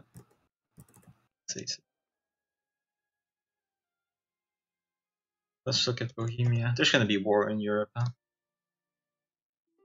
Like this hot box to try and contain Sweden, but now there's gonna be war here. It's good. Alright, Bohemia, actually no manpower somehow. Running a +2 military, +3, +1, +2, like that. A decent ruler. He's a bit behind on IDs compared to what he should be. What? Poland sending him 12 peace deals. Yeah. Jones with 312 advisors. Okay, that's fine. Morrow on his ruler. Yikes. Yeah, he's a bit behind where he should be as Bohemia. But I mean, Bohemia's ruler. He has very good income. Very, very good income. How's Bohemia's ruler average? It's 11.39. Okay, I guess 8 ideas is a bit low, but he did core a lot of land from Poland, though. Not really. He hasn't stated them. Okay, let's look at. I guess it. Oh my God! Are you joking me? Like, there's still Czech culture and Silesian culture. Holy shit! Yeah, he hasn't been culture. Compare that to my Bohemian game in the marathon game. Like, it was so fucking beautiful. This is yeah, but whatever. That's not what we're talking about. This is like, this is just insulting to see. So actually, never mind. F grade. Okay, but apart from that, definitely more culture conversion required. Like he's Dip Tech 7, not sure why. Like where did the Diplo powers go? He's Dip Tech 7. That's he has way too many Diplo relations. He's and he's being culture converted. No, over. Okay, I see. Like I don't. He has a lot of assets. He has mana missing, is what I'm saying, right? Yeah, clearly. I mean, a lot of it is missing because he's Tech 7. For no reason. Like, I really don't recommend being Dip Tech 7 here as Bohemia. No, there's no problem with that. Like, he wants innovativeness based. Just wants. No, you get innovativeness from being. The problem is he has an alternative in that he could have culture converted Cess away. Yeah, like, he clearly wanted to culture convert it. You don't want to be Dip Tech 7. He did like the minimum to just be able to cultural shift to Saxon. Is he Saxon yet? He is Saxon. Then why is he wait, what? Yeah. No, he is Czech, right? He is Czech. He's not Saxon yet. He's still. Oh Czech. my fucking god. Yeah. So he's a lot of culture conversion to do, and like this is pretty bad, I guess. I don't Yikes! Like, this is actually very bad. I mean, I just don't recommend Dip Tech 7 in this position. Oh no! Holy shit! Like, I thought he was Saxon. Take out this. Oh, Jones! What the fuck? Running spy thingies and change that to the culture conversion and start culture converting away because I don't see the point of being Dip Tech 7. It's much better to culture convert. Yep, agreed. Jones has a lot of buildings as usual because it's Jones. Okay, that's fine. He has good income. Yeah, but no culture conversion. Thinking emoji. Okay, estates are fine. Burgers should be 60. Influence is no reason to be 55. Same with clergy. Don't be 55. Like, this is literally free tax, 5% national tax for free by just clicking one button, so there's no reason not to do it. Yeah, pretty much. Well, Jones the loser confirmed. Feels bad, man. No, but it's true. Like, his country's actually, like, this Bohemia should be so much stronger, right? He had a free game. It's Bohemia's best start in the entire game in terms of continental Europe. And it's probably should have finished, like, or close to finish economic, and at least culture converted all of Czech away and Silesia in a way as well, and be Saxon main culture. Yeah, I don't think there's much of an excuse. Okay. Yeah. Anyway, How is the like? Yeah, this not even manufactories. Like only one of them. All of the manpower though. That yeah, all of this as well, all that as well. So very good infrastructure. But okay, Yeah, but yeah, I mean, Jones has whatever. to spam the barracks. I mean, he still only has 68k manpower. Brandenburg, all lot of manpower. Interesting. Yeah, He's actually very weak right now. Holy shit! I should kill him. I mean, the main weakness of Brandenburg is 4 ideas, right? Oh my god, he has 0 manpower right now. He has squad. He has a good general though, and he's still Brandenburg. Actually, never mind. He has 0. He has 0 military bonuses right now. So yeah, exactly. And he's behind everything. So like, yeah, 4 ideas. Brandenburg is a very bad position, even though Bohemia not that good position. Bohemia, relatively speaking, much better position. So if I want to, the main problem with Prussia now is just no ideas. Like 4 ideas is pretty weak for this. Yeah, but that means his timing is completely off, right? Yeah, I mean, like so if me and Bohemia are allied, we can crush this Brandenburg. Like it's a no-brainer. Or if I go solo, it's a no-brainer as well. It's a bit of a brainer because how do I even get there? But okay, what else? I mean, so manpower inefficient. He has a really good heir. So please make that king general. That should be the king, right? Yeah, that is the king. He made the king. He is general. That's good. Yeah. Holy shit, this guy is great. Nothing much to say about Brandenburg. What's his income? 31. PTZ also knows this. He needs to get ideas. Nothing else to say. The estate looks fine as well. Power projection, he should have 50. Like, presumably he can get plus. He dishonored the call of arms against Poland. What? Okay. Okay. You called him. What? No, I didn't call him. He must have refused. He must have refused the call to arms when Poland declared war on me. That's really dumb because that was just good for him to attack or to get another war versus Poland. Why he declined, but okay. It's actually really bad, but still he can get to 50 plus. And also, please, why don't these people get the fucking thing? I don't understand. Just get the ship trade bar, like, holy fucks, and then make the light ships. Making the light ships is so good. Like, it can give you mana, it can give you income. They're even cheaper in the mods, like... How much do light ships cost in the mod? 5. Okay, yeah, there's no excuse, okay? No, it costs 10. What the fuck, you liar? No, I'm not lying. It's 5. Yes, light ships cost 10. What the fuck? What? Oh, it's the cogs. Just try to build a light ship. Yeah. Okay, whatever. It's still super worth the money. Like, anyway, actually, Brandenburg not in a good position. I mean, this is gonna get fixed in time, right? The only problem with Brandenburg's ideas and ideas All right. over time. So. Now there's Poland. Secure spot as well. Like, there's Poland. Poland is dying. What is there to be said? Poland is kind of unlucky. So they have 666 since forever, followed by 563. Unlucky. Sorry, 453. Unlucky. So he has got generals. He was behind in IDs compared to what he was supposed to be at. He went innovative first, which is why into offensive, which is also a big no-no on Poland. What are you doing? It's questionable as a first ID on any country, but on Poland it's just... I mean, innovative is okay if you're like a single-player country, right? Like if you're a Batua, like innovative first is okay. Like then I don't like it because your mana efficiency in military is bad because you're teching up without the discounts. So I actually very much disagree. Yeah. I mean, you have 5% tech cost and you get the tech 7 very quickly, so you should have no problems. Opening a mill idea group.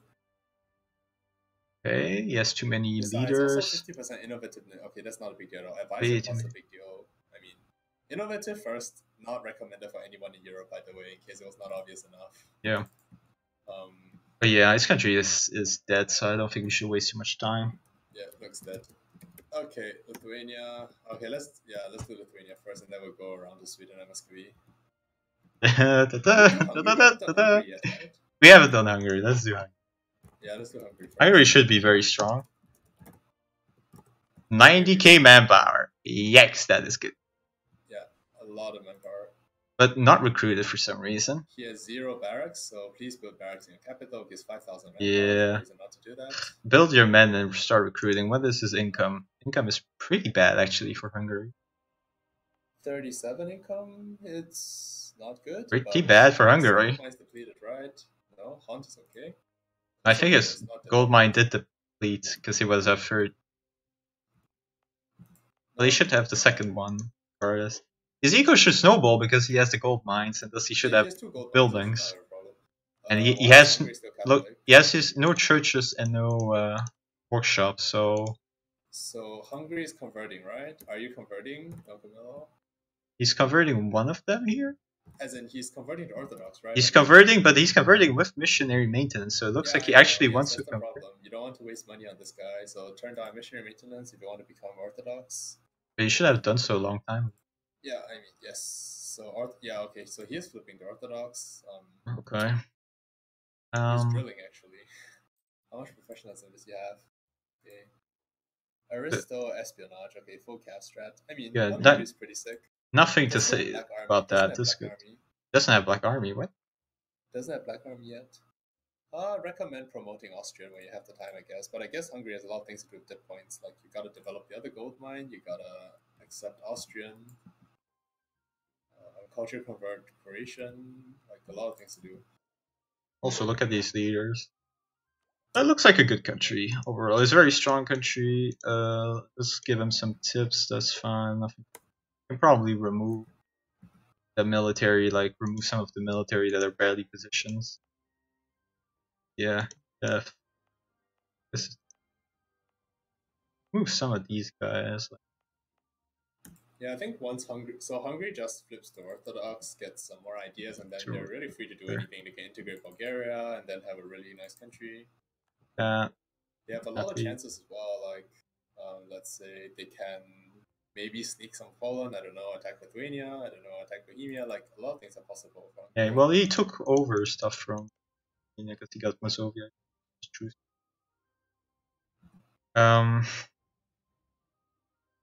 It's actually interesting for Hungary what he would do diplomatically. I can't say. He has a lot of options, like you say. He doesn't want to fight Venice. They want to work together. Yeah, so you can fight anyone except for Venice. Maybe they are you the can fight Mamluks if you want. Actually, like if Venice and Hungary want to attack Mamluks, they can definitely do that. Yeah, they're the dominant like power here in Central Europe. Venice and Hungary together.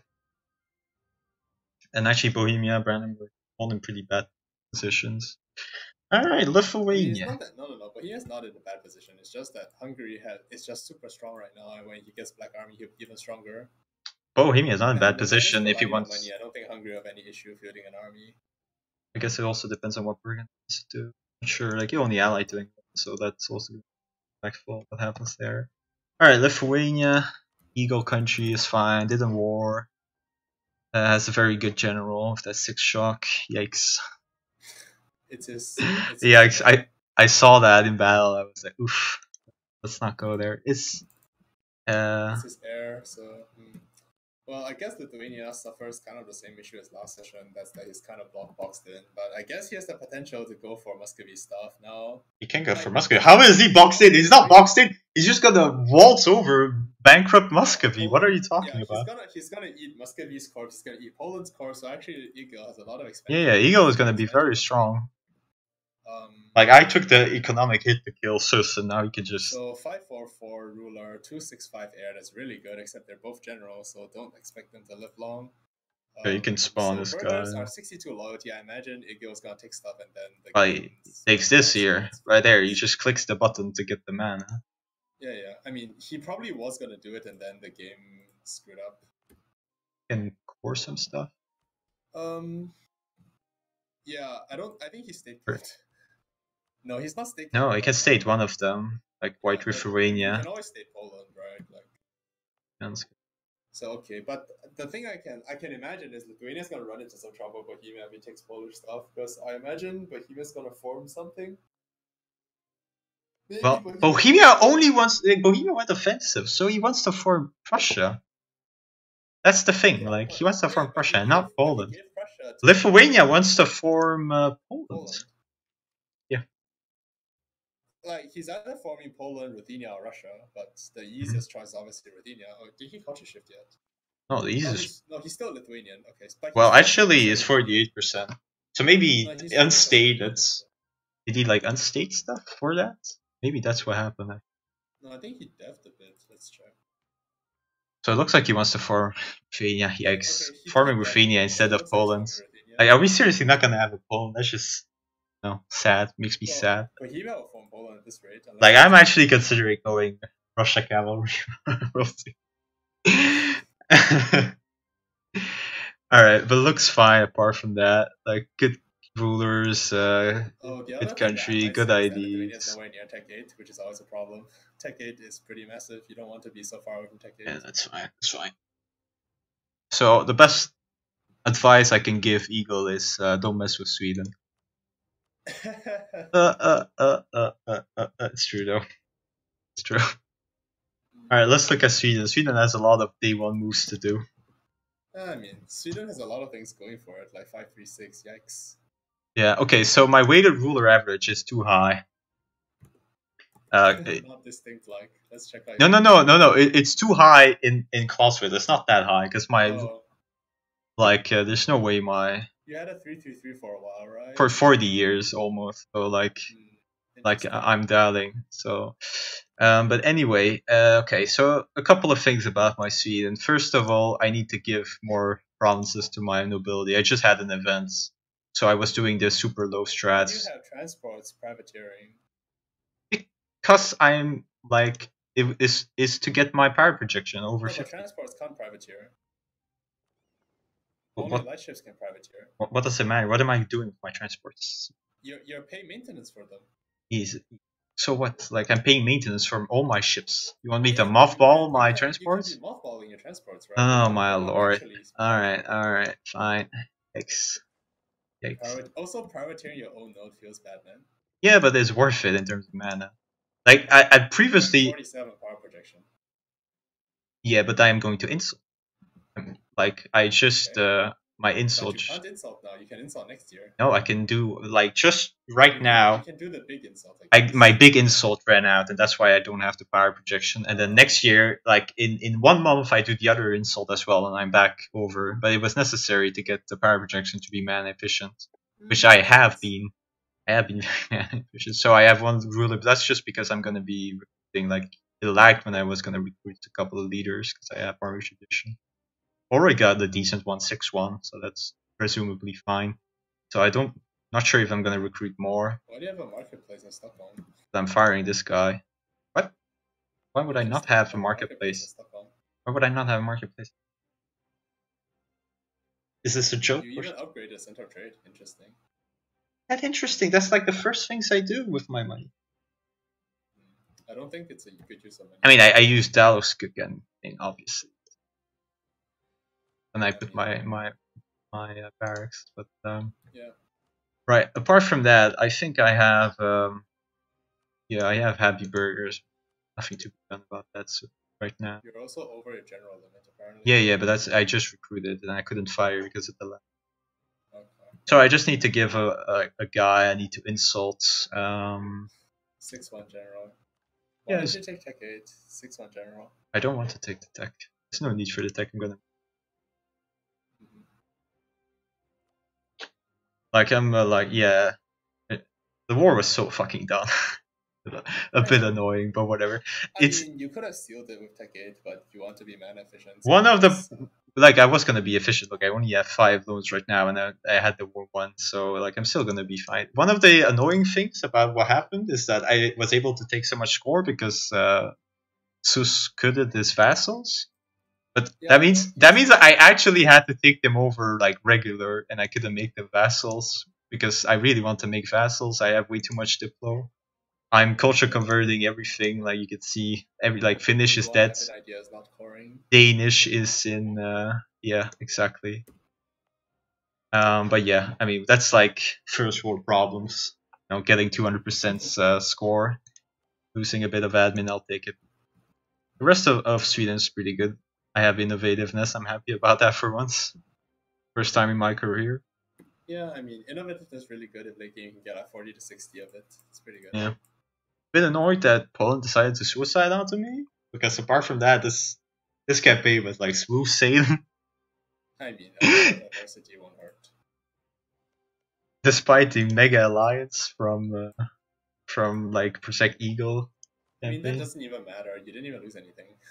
Well, no, I actually was running like plus 25 over force limit for super long because of that. You actually fought them instead of white piecing what? No, we white piece, but I had like 90 troops over 65, so. Oh. I mean, shouldn't you white piece immediately? We white piece very quickly, yeah. But Yeah, I'm not deleting my units because I'm not deleting my manpower. Okay. That's why I don't have many buildings because I was just paying for the military strength, which was a good decision because it means I can clean house with Sus. Manpower recovery instead of works. Yeah, makes sense. I think 10% manpower recovery is actually gonna be better. I think so. And definitely if I do shovel. Like I don't have many buildings. Siege ability policy actually quite good. 20 siege ability at the stage of the game, huh? Well, the only problem is I have no buildings, but I'm gonna get a lot of income soon enough because right now.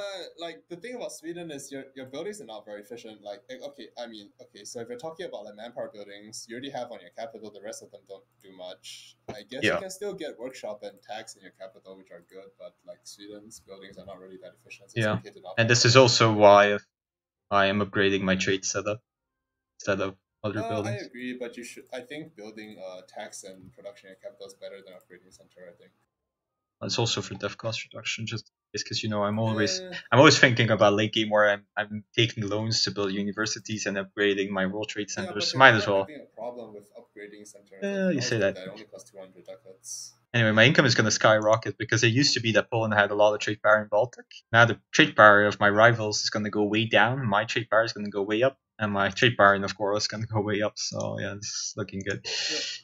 Yeah. Anywho, good country, fine. Attack Muscovy, Ursus dying.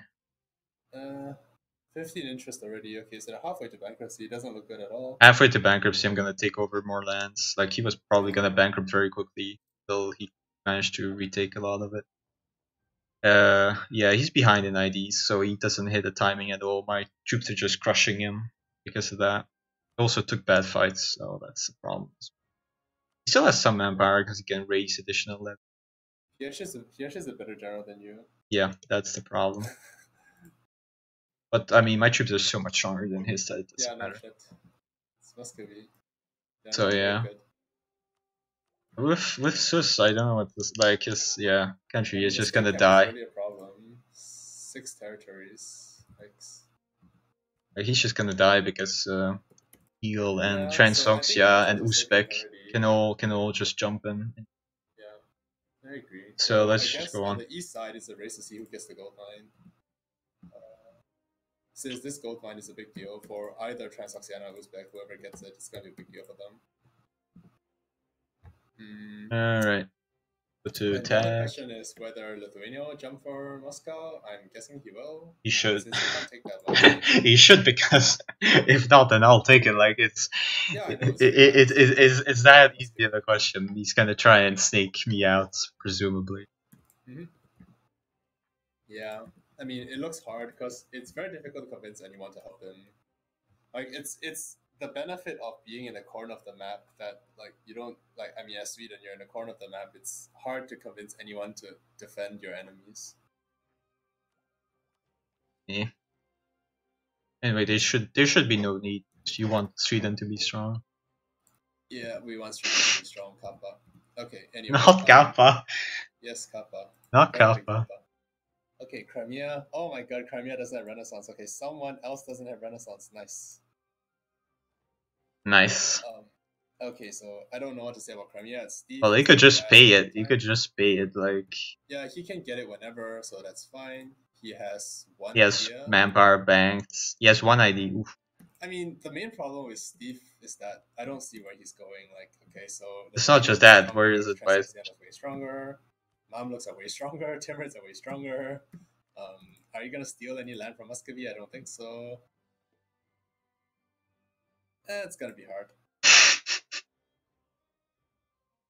It's gonna be hard. All right, moving on. Country management, Steve has no advisors, but he also has a massive deficit. So Yeah, but still, I like, is I did promise him AI edits because he was AI for a while, but like my policy is regardless of the deficit, you're always running the +1 advisors because it's just too efficient. But that's my own view. like you definitely need at least the admin and mill ones. The Diplo one is probably good, but I mean it's not terrible if you don't have it because you're not doing anything with dip points and you might be using the money for something. But yeah, I should definitely have at least the admin and mill points because you can always use the admin and mill points. They're always going to be useful. Alright, Transongnia, a lot of manpower, interestingly. So Middle East was in a huge war. Timurids versus Mamluks. Well, yeah. So AQ and Mamluks attacked Timurids. Yeah. Timurids is attacking Delhi. Transoxiana defends Timurids, so he has no manpower. I mean, Krikri is also doing the vassal thing. So you see Kazakh and Gazi Kumuk are paying 2 ducats each, despite these vassals having no lands whatsoever.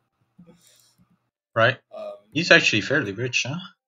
Considering his land. He's doing quite decently in economy, but so Krikri has like billion regions in the game. Look at those IDs. So he doesn't have any ideas. Feels Batman. Look at those IDs. That's terrible. Yeah, feels Batman, but like that should not be the case. Like, come on. I mean, he has been taking mana on time. He's actually really weak. Yikes. Why doesn't Uzbek kill him? Like, he's out to Zami. Is he? Okay. Yeah. Yeah, but Zami is not doing so hot anymore. Like, he's been at least fighting quite a bit. Okay, he has troops here. He's still doing so well. Like he has like insignificant amounts of debt, and he has 9 ideas and 656 rulers, 17 years old. So like, there's no reason to believe Timurids is not doing well. I'm not saying he's not doing well. I'm just saying it's not as strong as he used to be. Edition 1. You so think so? Like, 9 well, we'll see. Well, that's I don't think 9 is that much. Also, Timurids ideas is pretty front loaded. You have Morrow and shock damage at the front. But it's just it didn't expand. Like, I was expecting Zami to. No, he did expand. He just gave a lot of land to his vassals. Like, just look at his diplomat mode. Wasn't he there already? Maybe No. He just gave a lot of land to his vassals. And also, Khorasan is a player, so the player vassal feels a lot of units. I mean, he got what 100, 200 death maybe? What was his death before? 500? 150 death? I think he lost a bit of death because he gave some land to Khorasan. But looking at dev, basically everyone grew 200 dev about this section. Except, Manchu. Oh yeah, I dev 30 times, that's it. Alright, well, I mean, Krikri doing an okay job. But the mana inefficiency, I don't know where his mana is. I mean, he should have more mana. Yeah, but he should still have more mana. Like, that's something, like... Yeah, I mean, so he actually is not that bad. It's 8.92, I guess. Also, please, for the love of God, military focus. Could he not take Diplo? No, I think admin focus is actually correct here, because if you get idea cost first, you fill up your ideas faster. Nope. You're getting ID cost, that's not a problem. Like, you just wait until this is at 10. I mean, I don't think... He needs to wait for this at 800, and then he can take the other ones. There's no rush, he should be milk. What tech is... Oh yeah, definitely milk focus now, I agree, yeah. Alright. Timurids. Actually, we should... Look at this, total manpower is 60k. That's not bad. The country is not horrible. It's just like really behind in mana, and I think 2 behind. Like, no way to be this behind in mana, even if you get really lucky. Okay, Timurids got 10k more income, not much, but still. It's a bit surprising they didn't snowball his eco more. I guess he fought really hard wars then. I mean, fighting in mountains with AQ, not gonna be yeah, that's not fun indeed. Yeah, so I guess he didn't snowball as hard as he should have, and not running admin advisor for some reason. Like, cause he almost has no buildings, right? Yeah, he has almost no buildings. So. He has almost no buildings. Even though he was making so much money. But I mean, this debt is quite insignificant compared to income. Alright, it's not a problem. Not a problem. Some issues with estate interactions. He can't take he didn't take mill points for some reason. Right, that nor mana, the Diplo mana. Yeah. Not sure why. I think it's worth. Why it's worth making your. You guys unhappy? Yeah. 150 mill points so massive at this stage of the game. He's not running a +1 admin. Right? Yeah, it's not running a +1 admin. It's Batman. That guy, random person. Yeah, running a +2 Diplo for some reason. Yeah, I don't know, but I think. Oh, wait, is this discounted advisor? No, it's a normal price advisor. Not sure. Anyway, I think. His ruler is insane. Holy shit. So yeah. Exactly. Like I think with the country is still fine. That country is still good. It's not as good as I expected it to be, but it's still a good country. I mean, it didn't snowball because they had to fight a lot of shit, but I think they're still one of the strong. Like, I mean, they're doing relatively better compared to Mamluks, so. Yeah. Yeah, Alright. they're obviously doing much better compared to me, so I guess 100 force limits, 80 manpower. How many provinces? 64. That's not that much yet, but he has the. He has a lot of. Like how many? Like yeah, so that's 4, 12, 20. It's like. So actually, probably already has close to like 90 provinces, so he's very strong. Okay. Alright. Baruchstein also temperate even more. Actually, Okay, even so more. we already did everything west of Persia. I guess let's start from the north again. Start from Uzbek for Asia. Back shy. Uzbek very strong militarily. 90k manpower, typical hordes. Lots of everything. Expanded all the way into China. Yeah, scary because he's going pretty crazy in China because he set out the giant war in China. And he just came like he did really well, huh? Because now you're both like we were all thinking Serenade, but like you're just you're gonna have a hard time now. Yeah, now we're all boned because fucking Uzbek. What to do? Yes, aristocratic 7, economic 0, so he's doing good for the nomad position. Yeah. Yes, only 1 loan, so that's good too. Could probably afford the advisor. The Uzbek, great country. Holy shit, Uzbek so nice. He has 90. Diplo 7 as well. Nice. Holy fuck. What a great country. 93k max manpower. Yes, what are these tributaries? Yeah, it's tributary. Yeah. He has 1 vassal though. 2 vassals, 1 gold. So yeah, pretty good stuff from Uzbek. What? Like low income, but no one gives a shit. Already 90 provinces, 100. So actually, Uzbek is probably one of the strongest countries in the game now.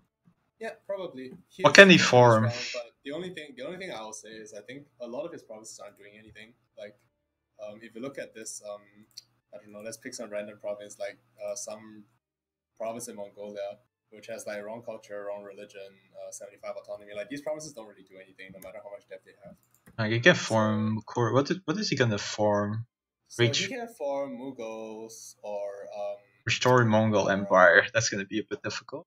Yeah, I mean. Reform Great Yuan, I guess. Yuan is impossible because you can't be emperor of China. Maybe. Okay, never mind. I guess if he's serious, he wants to form Liao and just culture cover, then take the hit later on. Since the IDs are not good enough. Or the IDs are not like terrible. Huh? Horde ideas. I think the Horde IDs are okay, but they're incomparable. Yeah, we'll have to see. The other one. Okay, he doesn't have. Yikes though. They're just doing really well because 7 ideas is really insane for this position. Well, he's a horde and he's been devastating, I guess, so it's not really. He's been raising quite a lot of stuff, but still, it's good. Like, what is this? This is bad by any stretch. What is this def? 474, yeah. For some reason his he's not using his manpower stuff, the mana. His merchants have 0%. I guess he can't give him to any of his surely he can give enough. Actually, look at that. There's like nothing. There's quad. He has 0 centers of trades in this land. So yeah. He's just playing without the barriers. Okay. Yeah. Get 10% trade, so it's not like horrible. Yeah, I guess that happens. They'll eventually get into good Chinese lands and raise it all to hell. Yeah, eventually. Yes. Yeah. Wow, that's really bad for you. But Rachel doing really well. I'm happy about that. Okay, so in India, who is still alive? You have I don't play games that have free games. Yes, of course. We have Jampur, who's lost lands. So a bunch of Indians are kind of dead. Now it's just Nepal, Bamanis, Vijayanagar's corpse, Bengal. I guess that's the only ones left. Yeah. Like the only question is who doesn't die to Zami here, because like Zami's gonna go ham now that Delhi is dead. Jumper is dying. Bamanis is probably the strongest now. Well, Bahamas and Vianagar are allied, so Yeah, together so they're gonna try and resist. Yeah. If Vijayanagar recovers from this garbage and gets his cores Well, back. I mean, it's not that hard. Like, he just needs to wait until the truce is done, like in 1 year, and gets it over. Like, it's whatever. Okay, I guess Nepal, nothing to say here. Small country. Okay, so Jampur, but it's still being played, right? It's not that behind in IDs. Okay, it's still no Renaissance though. Still no Renaissance. Feels bad. Okay, if player left, then I can just go to Thomas. Yeah, just go next. Okay, let's see here. Badok. Minus 50 income, that's quite good. Like, the lack of ideas is kind of disturbing. 5 ideas again. Like, if you have an easy game like this, 5 ideas a bit low. Yeah. 91 power projection too, so there's no reason to have no ideas. Not like horrible. It's okay, I think. I mean, it's not a bad country. It's just that you should have more ideas. What is this religion? Okay. Just trade and tax. Yeah, because he's not going hard wars, and also the Brahmin can change. Yeah, I know. So you don't need to be permanently shut. What is he forming though? That's the question. Yeah. Gonna form Bharat. So Bharat is the cavalry country, so that's what he wants to form. So if he's going cav, you can either form Bharat, I guess. Otherwise, you can always try to form Nepal. Nepal is the go-to. Yeah, Nepal's an infantry country though, and Rajput is also an infantry country, so I don't know. Well, Nepal is like you can form Bengal, I guess, or Deccan. No, Bengal's not a formable. Bengal's not a formable. Well, then you form Deccan. This admin thing. Yeah, you can form Deccan, but it requires you to kill Vijayanagar, I think. Wait, what? Does he not have the right culture to form Deccan? I don't see the decision. I don't see it. Yeah, but it's probably not. Actually, I don't know about this thing stuff. Maybe Deccan requires you to be Muslim. I don't actually know how the new formables work. All right. I don't know what to say. Also Punjab actually, which is decent. Always the Indians is such a mess with the estates. But it looks like he's given too much. I can't say if that's correct or incorrect because it's just the Indian stuff. But he's 100% Hindu, so he's not gonna do the switch every 10 years business for a bit more mana efficiency. He's running +2 advisors. That's good, considering his income is fine. Looks like a fine country. I should what can I say? Day 1 moves probably remove a bit of your estates, I guess. Probably afford to remove some of them, like these guys. All right, Oda. Fish. Now, breaking to rebels feels bad, man. He has a lot of power projection. Interest already. Wow, that's okay, I guess. I don't know. I mean, I think since Bamanis is not hostile to them, they have a lot of time to recover. It doesn't really matter. The only thing that matters is the number of ideas. It is 3, so I guess that's not good. It's pretty weak, Vijayanagar, for what it's supposed to be. Yeah. I mean, considering the start. He has 3 ideas, which is the main problem here. What, you only... Oh boy. Oh boy, that feels bad. Also only admin 5. He's so behind. And yeah, you can take from everyone. You can take from all of them. Even as a good ruler, he had a really good ruler. He had a 336 before this. So yeah, clearly something went wrong. This Misor thing, let's not even talk about that. So his country is actually very, very weak compared to the Yanagar start we're looking for. Yeah. Yikes. They might not be strong enough, him and Bahamas, to contain Timurids. It's bad. Oh, probably not, but I mean, they still have time, I think. Okay, that's Bengal. It's just a matter of whether they can catch up with the idea timing that Timurids will have at that point. Bengal basically didn't expand at all. I mean, a little bit. Bengal. Yeah, I don't really know what's the plan with Bengal since the player kind of ditched it really quickly. They're giving $1 billion subsidies to people for no reason. It's an AI, to be fair, but still, like, there's nothing to say here because it's an AI. Oh, it's an AI. Okay. They have 5 estates, but okay, whatever. Next. Nepal is a player, actually, but there's nothing to say for Nepal either, except get advisors. Take mana from your estates. Get advisors. That's like the version of get good at the game. No, because get good at the game is like completely useless, but get advice is actually a concrete piece of advice, right? So. Oh, he's so behind, and oh my lords. Yeah, he's admin tech 4. Okay. Oh, tech 3. Admin tech 3. Okay. Yeah. Okay. So. Yeah. So start your golden era, and he doesn't get golden era. He doesn't have renaissance yet. He does have it, right? Does have it. He will. He needs to humiliate someone at golden era. Yeah. Yeah. Okay. Next, Eva. Yeah, but it's the same problem. There's things to be taken. Why is this not? That's okay. It's not very good. It's pretty bad. I mean, okay, it needs to take mana from estates once again. Yes, his advisor. He has no focus. From estates, need to take dip points from the merchant guilds. Why does merchant guilds have 0 influence? Give some lands to them and take mana. Okay, this guy also doesn't have renaissance, which is a feels bad man, so needs to take loans to embrace it soon. No, this song feels bad because he can pay money. Yeah, but he's losing a lot. He's really poor, huh? Yeah. 23 income. I mean, it's okay for his dev. Like, it's not like he has a lot of dev. Well, I mean, I don't think it's okay for this amount. I mean, but it's because he's so behind in ideas. Yeah, I mean, that's the problem with most people. If you're behind in ideas, you don't get anything done. Went aristocratic. Like tech, you can always catch up. Dev, you can always catch up. But ideas is something that you need to have to stay alive. Right. Yeah. So he needs to give. Basically, needs to give. Use his estates better. Yeah. A1 moves. You can get a lot of things. Just putting your dev efficiency going country so much. Okay, next, Khmer. So Khmer has. Yeah, Khmer Lutejan is actually doing good. Khmer has a queen region for a 6/4/5. So yeah. Good things are coming. Good things are coming, and he's already good because look at this ID 6 and 3 for ideas, right? for Asia. This is insane. Is he like the number 1 in IDs? No, 9. Oh yeah, 9 is the top. No. 9 is 12.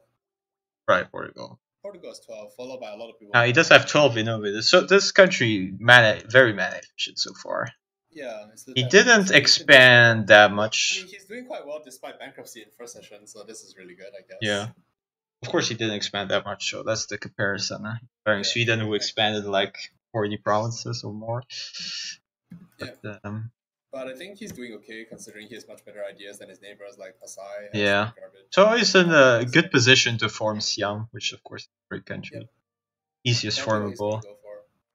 And he went quality. China's a shithole and Bengals are doing really well, and Southeast Asia is kind of also a shithole. I don't know. We'll analyze them later. Like, so Khmer is probably like. Khmer is the clear winner of this entire region with Uzbek, right? Yeah. Yep. Yeah. So you probably want to ally, actually. I mean, I'm just happy with like 1/4 of my lands. Serenade gonna die. Yeah. Gonna be just irrelevant Asia. Right. Meanwhile, actually we should. Just assume everything is okay in terms of everything looks fine. Attack, Pasai, ESA. Also note that Khmer has Diplo ideas, which is the reason for his. Very interesting, yeah. Diplo ideas, blobbing idea group. So we have to see where he goes to blob. Like. Well, it's actually smart in this position. He will blob. Yeah. Is a bit unfortunate for him that Uzbek is already like here. He could cut him off. So he needs to get those wars going really quickly, but he can. Like, he can press this massive. Like, once he. Yeah, but once he finishes, like, what is his ally? Ally matchup with an Ava? That's a bit unfortunate. Ally Ava. But this alliance doesn't really matter because, like, it's not as if Ava has any other allies, so you can always kill him whenever you feel like killing him, I guess. Yeah, well, you should kill him right now because he hits the timing with the policies. I think Not it's okay for not Khmer to wait, because if what the there's fuck something is coming that? up, anyway, okay, Pasai, 3 ideas, no allies. That's a feels bad man because Khmer is allied to Majapahit, so you know what that means. Oh, okay. I thought for some reason that Khmer was allied to the Pasai. So Yeah, so Khmer is allied to Majapahit and Pasai is 0 allies, so that's yeah, a feels bad man. feels bad, man. He's also not strong enough. Like he's weaker than Khmer 1-1. Yeah, he's weaker than Khmer 1v1, he's weaker than Majapahit 1v1. Yeah, he doesn't have the Majapahit has IDs. 36k troops on his border, what is this? Okay, so that not looking good right there. Yeah, feels bad, man. Does he have tech 8? He does not have tech 8, so this is a super feels bad, man. Like, I don't think he's in a position to defend himself. Yeah. On the bright side, Majapahit is nowhere near tech 8 either. Okay, so I guess he's not, like, I mean, it depends on whether Khmer wants to join in the action, but I don't think Majapahit is actually soloing Pasai just yet. Khmer should join the action. I think so too. Like, if Khmer can get land out of it, he'll probably join the action. I mean, he has Diplo ideas, right? Diplo ideas means any land you take is efficient, so he should definitely try to expand his. Oh, but it doesn't have the core cost yet. I don't know. We'll see. Yeah. But basically, it's hard for Pasai because again, Khmer has no enemies. Oh no. It's gonna be very difficult for Pasai to get any kind of help. Also, how many boats does Pasai have? Pasai has 20. Pasai has 20 heavies. That's actually impressive. Majapahit has only 8. Just so remove Pasai all your actually nobility, has naval actually. control here, and he Whatever. can actually screw over Majapahit if war actually happens. But Majapahit has 65 troops, and Pasai has 42. So, yeah, I don't know. I think actually, with really but with this amount of heavies, he can actually kill those Majapahit units. Can exterminate them. The thing is, Majapahit occupies your mainland. Majapahit occupies Sumatra, and Khmer occupies Malaya, right? So it doesn't really matter if you go on his islands because. But you can transports. You can defend. No. What I'm saying, you can defend your whatever this part of like the sovereign Iceland is called. Sumatra. Yeah. No, but Majapahit has troops there already. Yeah, but you can kill them. Oh, yeah, okay. You can win the battle and then prevent. Yeah, okay, reasonable, I guess. There's no forts on the other one, so you can land one guy there and take it. Yeah. All right, Majapahit. Yeah, that's their best chance, but I still don't see them doing too well, I'm afraid. Okay, so let's start going north so that I can be last. Whatever. Tondo's resigning, so let's just go straight to Yue. Tondo's resigning, yeah. Okay. So Yue, I'm not sure what this guy's strategy is because he made an interesting decision to stagnate himself. Like because the plan was that we will feed him Wu, and he declined it, and he came to fight me, which is okay because I guess he's scared of being killed by me. Yeah. Now he's stagnating and he's dead, so I don't really get it, but whatever. Well, maybe you should have won though. And taken over land from Shu, maybe they should have won the war against me. Yeah, that's what I'm saying. Then they get land and stuff. Maybe they should have, but they didn't, so that point is moot. Yeah, but no, you say you don't understand. But if you have won the war, then you do understand. Like, he kills Shu. I guess, but they're not winning the war. They just lost the war, so that's it. They lost the war, and thus they lose the game. It's not a no. I don't understand their motives. I'm not Anyway, I'm not saying they shouldn't do anything. I mean, they're entitled to their own decisions. I'm just saying that I don't think like it was a good play for Yue. But anyway. I mean, I think they were just rightly all scared of you. It's reasonable, but they're not in a position where they can win a war. Now he has -2 stab, so he should do the bankruptcy. He has -2 stab, he has Amitech 4, he needs to trigger Civil War if he hasn't gotten it. Oh, he didn't bankrupt at all. He has -2 stab without bankrupt. Wait, what? He didn't bankrupt? Yeah, he's not bankrupt. No, pretty sure he bankrupted. I'm pretty sure he bankrupted. Like, he has 37 autonomy in his land. So what, did he like accept the peasants to get rid of the peasant war, but didn't get the civil war? I don't know. Okay, I don't know, but I'm pretty sure he bankrupted because it is possible that he bankrupted and then his heir got to power and give him legitimacy and like prevent the civil war from triggering. Yeah, I don't know. Because, that can happen. He has only 3 loans. It's impossible to have only 3 loans after that war. Yeah. But it looks in a very bad position. He's too poor now to do anything. He has 15 income. He has no force limits more than the base, basically. He has 0 IDs. He has no tech. Yeah, he's in Tech 4. He's in Tech 4. He's barely keeping up Miltech. I mean, it's gonna be quite hard for him. He's gonna die. All right. Shu. Yeah, I mean, it's gonna be quite difficult. Shu is probably also. Shu is better position ID wise, tech wise. And I rescued him because I think he's a great player, and I really enjoy him. Like, Who is he? Talking to him. Who is he? Yeah, but yeah, it's. Who is he? Why can't you answer? Sorry, who is? Who is playing Shu? I don't know how to say his name. 13 Fishy Suck. I'm sorry if I pronounced it wrongly, but yeah, that's his IGN. So what you're saying is you're gonna try and save him because you like him. Okay. I mean, I try to save him because I need him. Obviously, he has a good ruler, so like he can probably make it out. Like yeah. Shu is okay. Like, cause we're the two of us are stronger than the rest of them. He only has 17 provinces. Like it's still like it's such a weak position compared to where you want to be at this point. So and Uzbek is right next to you. I mean, he bankrupted twice already. So yeah, but you're supposed to have the tech, you know, or not the tech. You're supposed to have the tech and the provinces. I don't know. It's hard to say because, like, so the previous war, the 2v4, well, 3v4, we had Korea, but Korea was mostly stalling. He didn't really fight. Like, so the previous war, I think Shu, like, okay, so if you watch the coverage stream by Duckley, that one said that I did all the fighting and Shu didn't really do anything, but that's not true. Like, I think he pulled his weight for his size, and he was doing quite well in the war too. Like, he has good mechanical understanding of like how forts work and like where to take battles, and so definitely a good player.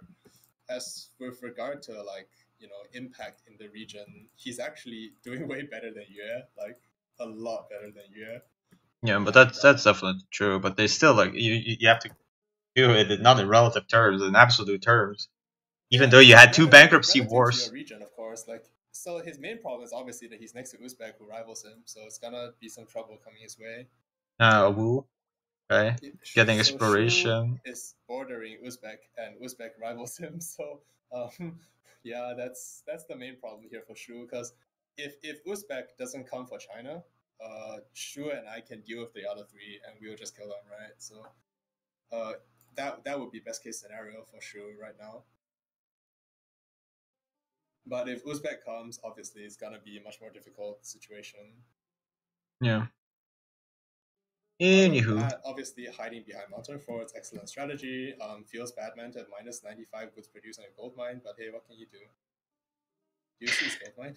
Yeah. Minus 95% goods produced. Oh, sorry, minus 85% goods produced. So it happens. Gold mine that produces 2 gold for 2 nuggets per month. It's fine. Yeah, it's a feels Batman, but I think not really. Fine, like, well, you say that only if you defend him against Uzbek. I don't think that's gonna be realistic. Like, but yeah.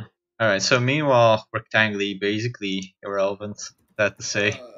I mean, so he still has starting strength, I guess. Like, it's not complete irrel, but he is complete because he's doing the same job as Korea. He's going to do the same job as Korea, but Korea is going to do it better than he is. I agree.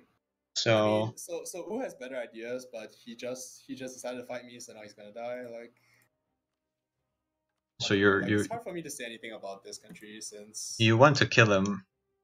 Yeah, I definitely want to kill him because he was fighting me, so he's definitely gonna die. So yeah, but that's the same. At Korea, you actually care less about the Korean lands than about the Chinese lands. I mean, I'm not picky over what lands I get, but the main problem here with Wu is that he's actively trying to fight me, whereas Korea's not. So. Well, I think that was a mistake on Korea's part. He should have killed you, Session 1. But Korea? Yeah, of course. But he didn't kill me, Session 1. So that's the end of that argument. Yeah. Meanwhile, Wu he didn't he expanded a little bit here. Yeah. He still has 259 dev with a pretty decently sized vassal. He has Crimea he is a tributary of Crimea. Okay, whatever. Yeah, but he has no IDs. He has no tech. Yeah, he has no ideas. He has at least military, but even the military is useless because he doesn't even have a military ID group. Yeah. Unlock. I don't know. It's just difficult because all these Chinese guys are dead since. Yeah. Okay. And then there's Liang, which looks like the biggest. Liang is LNG. definitely the strongest country here because he actually has 2 ideas and he has good military. Oh, 2 IDs. Yeah. Like Liang is by far the most relevant of the Chinese because he's the only one that can actually fight me since he has a lot of mountains and he has 2 ideas. Okay. Yeah, he has 60 force limits.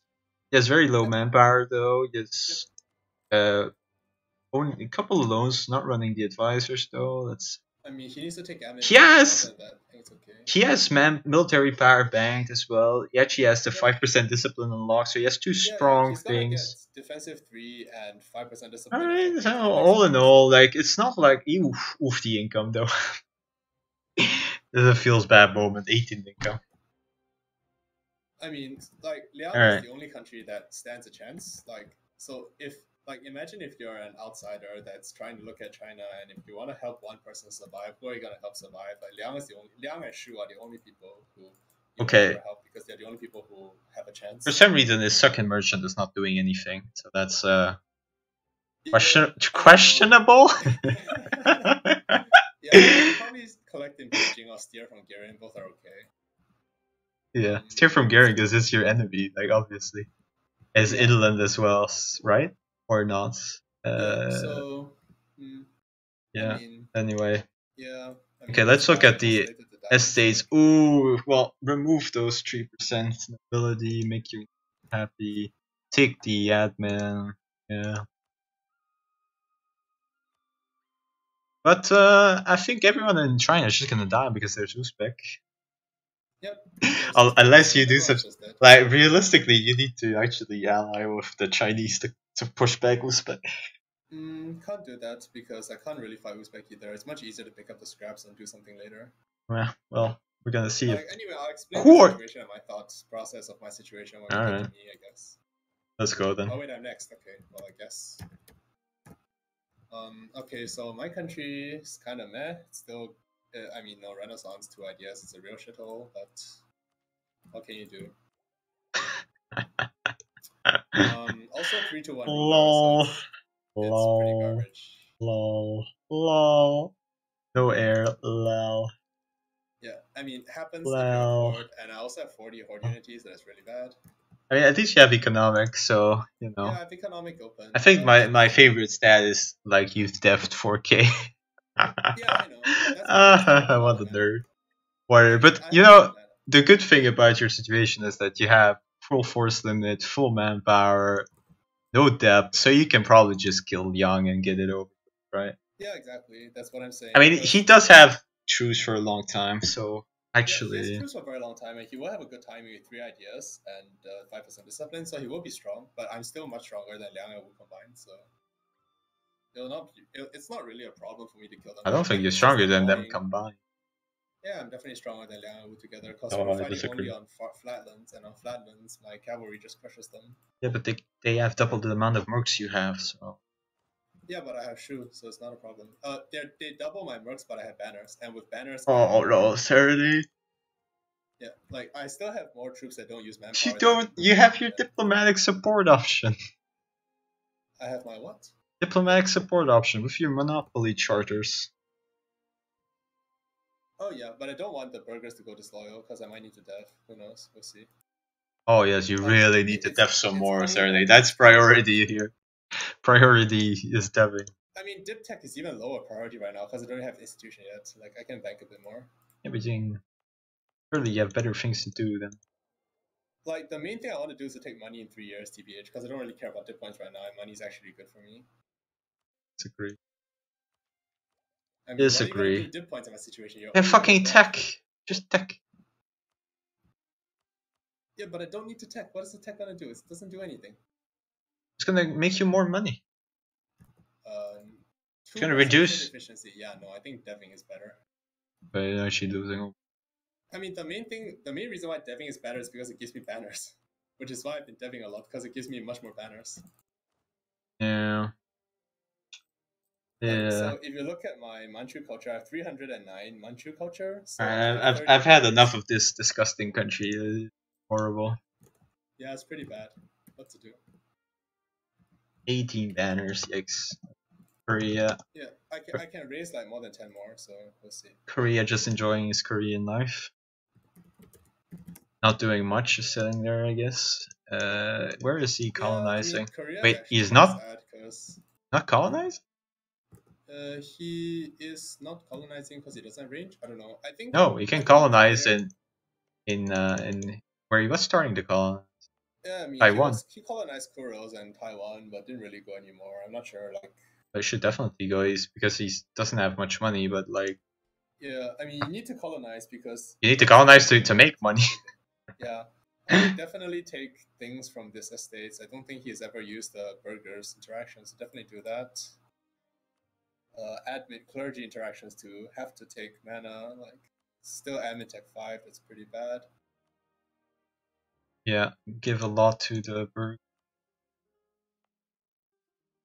What this one? Capital, unfortunate. But Actually, yeah, there's colonialism in 11 years, and like we're all hoping Korea gets it. But he's competing with England and Portugal, so I guess it's 1/3 chance to get colonialism. So we'll see. and actually get to 4. Yeah. Alright, Willie. Yeah, it's actually not a good position either. Why don't you just kill him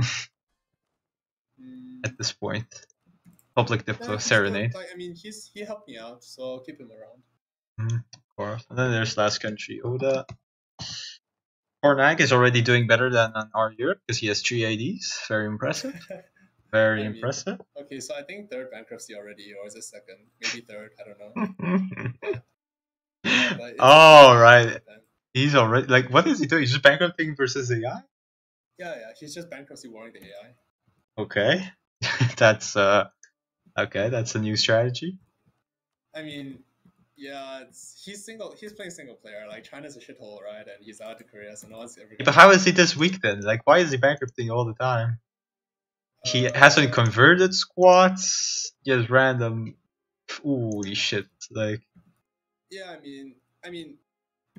So Oda feels bad because he's bankruptcy warring the AI over. He's trying to fight these dumb rebels instead of just accepting these peasants. Like, who gives a shit? Accept these peasants. Get them out of here.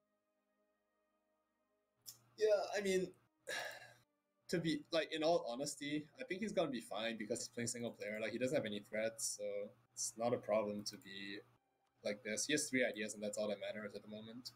He's so far behind where he's supposed to be. It's like F grade. Like, I don't understand. Yeah, I know, but where's the competition? There's no competition, so no one cares, right? Yikes.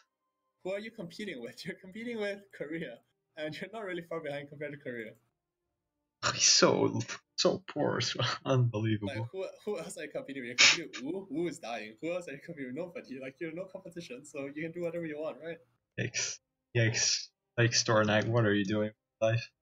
Play EUBoar pushed me into first bankruptcy. I had to go second one. This Korean guy wanted to. I had to rush it. Okay. Yes, Stornak. Yes, that's why. Okay, so Google. Okay, that's a nice handle. Well, at least he has a nice red color for Oda, so that. Well, I mean, I just think he's actually in a good spot just because he's no competition. Like, he's not. Like, it's not like me because I have to deal with Uzbek, right? Well, he's in a good spot, but what is he doing? How is he getting off his island? Like, is he going to colonize? He's going to be way too late to the party, and Portugal's going to come knocking on his door. That's not a I mean, he's behind, yes, but he's not behind competition. What is he? Okay, tell me what is his master plan? He's going to invade China? I don't know. Like, okay, look. So Japan is 1,000 def, right? So you can get Japan, Philippines. That's 1,000 plus def, and that's easy game. Like. Okay. I mean, I don't know. I don't think he gets. To get off the island, but I think it's a bit like. It's a bit early to consider that when, like, you know, he's -3 stab and 3 ideas and so on. And bankrupt. Yeah, like, I mean, bankrupt for the first time. Happy with having a stable, unified Japan and 21 ideas in a couple of years. Like, what ideas did they take? Plutocratic, okay. Plutocratic, which is a good idea. Plutocratic quality definitely the way to go for Japan, I think. All right, well, fine. We didn't to everyone. So, what are like the best countries? You have Uzbek. Okay, okay, right. So let's. We should just do a top 10, right? Because, like, if we. I mean, I don't know whether we want tier list or just top 10s for Europe, but Europe definitely much stronger than Asia. Like a no-brainer. yeah, because you're not bankruptcy warring every session. Yeah. I mean, if I didn't bankruptcy war, probably 7 ideas too, at least. Probably 8. Glorious, garbage. glorious Cornac plan. We'll just kill them with 100-fold katanas. OCB Manchu. Actually, that might be a. Well, you're not winning that war, but maybe after Uzbek comes, you can just, yeah, sounds like a plan. Wait for Uzbek to strike and just enjoy life. Yeah. Mm-hmm. I mean, that's always the easy game, right? Like, you wait for other people to kill your food, like they chew up your food to you and feed it to you. Okay, so I'm thinking, what are the best positions? Where is going to expand the most? And there's Uzbek. There's Timurids. Okay, so if we're looking at Asia, strongest country is probably still Timurids, I think. Followed by Uzbek. Probably Uzbek. Like, I would still rate Mamluks to be good, despite 4 ideas. Yeah, but he's gonna have a hard time now. Whereas Uzbek is just gonna have an easy clap time. I guess. Yeah, I guess Uzbek is probably better overall. He's in a better overall position. Then there's sure Mamluks. I would put Khmer after. Khmer is in a great Mamluk position. He's gonna expand a lot. Yep. Not be hard. I mean, I guess Bahamas is okay as a country. Yeah, Bahamas is good. Yeah, but he's gonna fight Xami. Yeah, he's gonna fight Xami, but it's not like he's. Okay. Okay, so he is much weaker than Xami. He is Vijayanagar, but if he snaps up enough of the land in India, I think they'll be fine. Like, at least put up a good fight. Okay, so like 1 and 2, 4. What else is there in this? There's yikes. There's Batua, I guess, and Songhai. Batua, Songhai, and Ethiopia is also a good. But Ethiopia is logically the strongest next country, actually. Despite the position, the diplomatic position, just in pure strength. Next one. I mean, in terms of pure strength, they're really good, but they're next to other competent countries, I guess. Yeah, but they still put them on 6th, and then. Whereas, like, if you're looking at Khmer is good, and they're next to incompetent countries, so. Then I'll put Batu on 7. And I'll put Songhai on 8, I guess. Oman on 9, because he's the only one who's achieving this goal of colonizing. Are you writing somewhere? Yes, I'm just on paper. Okay. Yeah, you write it so that I don't have to record. And then we have to pick a 10th guy. Yikes. Yikes. Japan. First bankruptcy, Japan versus AI. It's a good country though, like. It's just that is that the 10th best country? Is this okay? No. Never. I refuse. Let's just. Transuxania is also doing so bad though. Like yikes in IDs, 0 IDs. Actually worse in IDs than triple bankruptcy. Yeah. I mean, what about Pasai or some crap? Macha put Pasai dies, so never mind that. Fianakar. Oh. I mean, It is Japan. Objectively, Japan. I think he's probably worse off than me, but I don't mind. Oh, we could put it. Yeah, Manchu. You're right. There's Manchu. I mean, like the main thing about my country is that I could always stab Korea. Like your country is fine. If we're mocking you and joking, but you can actually definitely like still do fine. I don't have a doubt. I mean, it's just bad. It's just bad compared to what happened last session because we had to bankruptcy war into China to save my ally, but. Yeah, but why save your ally? Why not just kill Korea while your other guys are busy, Because it's fun. Like, yes, I can kill Korea and be much better, but I think it's more fun this way. Okay, so that's top 10 here. Let's go to Europe. So, Europe. Yikes. it's actually hard because a lot of countries are close. There's Eagle in Lithuania, which is a strong country. There's Hungary is a strong country. Venice is a strong country, but he has the form. If you're looking at overall single country strength, I think Hungary is the strongest right now. Hungary and Sweden, like in some order, are the strongest single countries in terms of strength. Like I would definitely rate my Sweden the first one if we didn't have to pause. Like I would have just won the war versus Muscovy. If you give me 100% for Muscovy, then obviously I'm the strongest country. Yeah, no shit. Yeah. So it's a question of what happens diplomatically. But yeah. Yeah, I mean, Hungary just is happy sitting. The thing is, who has the easiest expansion between? Wait, Hungary didn't attack Poland yet, or did he? No, I mean, okay, if we're gonna be honest, in Europe, the easiest expansion is Burgundy and Lithuania. Yes, of course, but like even if they, actually. Well, but like Lithuania is gonna form Ruthenia, so that like he has less late game relevance than of the other ones. It's very close actually. We're just gonna have a lot of strong countries. Let's put. He's gonna take like Ruthenia ideas or keep Lithuania ideas because Ruthenia ideas are not very good, but neither Lithuania ideas are good. Let's put Hungary first, I guess. Hungary first, Sweden second. Then what? Lithuania first? Yeah, realistically, because he's like Lithuania. He's eating into Muscovy. He could even eat into me. Like he gets free land from Poland, free land from Muscovy. Yeah. Okay. After this, on fourth, England, I guess. Maybe Burgundy actually. Hard to say. I mean, even Venice is contender there as well. Yeah. So in terms of absolute strength, the next few contenders are gonna be Bohemia, Venice, Burgundy, England, in some order. And I also Portugal actually, because. Yeah, but Portugal is not actually a contender in terms of absolute strength. Well, like not he's not competing with anyone either. Not right now, but like he's gonna start snowballing, coming strong. He should have snowballed a bit before. Yeah, but he's not competing with anyone at the moment, so. All right, let's just say England then, because he's actually on the continent. He might fight a war.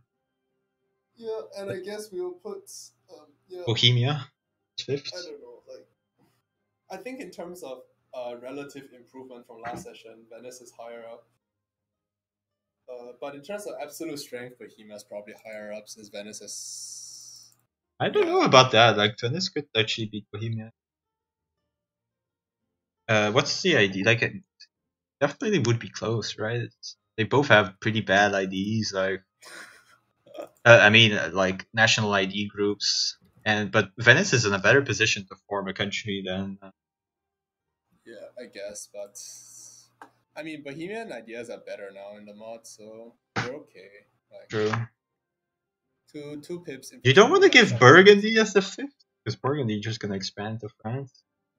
Burgundy is a strong country. Burgundy is also good, but I think personally, I actually like either Bohemia or Venice's position slightly more. Let's give it to Burgundy also has good position. Yeah, it's hard to rate. Whatever. Do tiers instead of top 10 because it's hard to like say who is really better than who. Let's do Venice into Bohemia into Burgundy, and after this it's Portugal 8. Wait, they're very quickly going to be less than 10 players in Europe actually.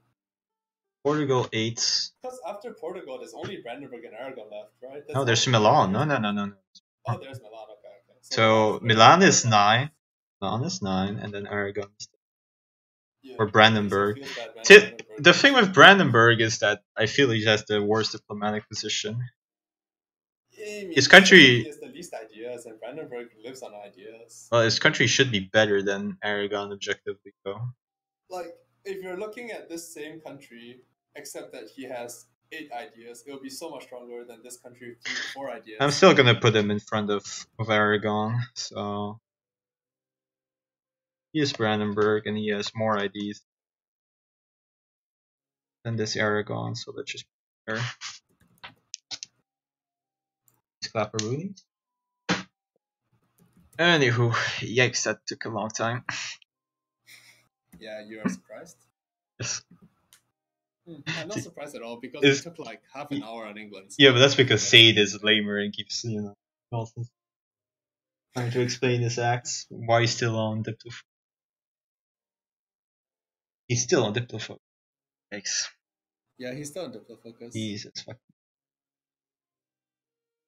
Anywho, I want to talk. Interesting strategy. Let's actually talk a bit about mechanics and about what we learned. We learned quite a bit of things last. This is where we should have been talking about. Talk about stuff. Yes, we should. How many viewers do you have now? Because you had like. I had like 7 viewers and probably still you have. had like 13 a while ago. Yeah, I think people are putting us on the background and just falling asleep to us. Way to go. I still have 6 people watching. It's not too bad. Okay. Well, it's something, right? No, but this is like the actual interesting part. This is what we should start with, the mechanics part every time. Really, I'm pretty sure no one's interested in mechanics compared to what. But this is so much more interesting than okay. To you, but I'm very sure most people are more interested in what we think about their countries and the diplomatic situation. No, I think if you had did what I done, which is run the Serenit, so that we could have practical applications of the theory thing we discovered. No, it's just that then the data right? doesn't If I could tell people, in this circumstance, it's better to get the 10% moral advisor than the 5% discipline advisor, and people would actually listen to that. With the battle simulator, it's just that the neural network doesn't work yet. It will take a while, okay? So don't rush it. Yes. Why is everyone working with that feels bad, man? Okay. Bad, man.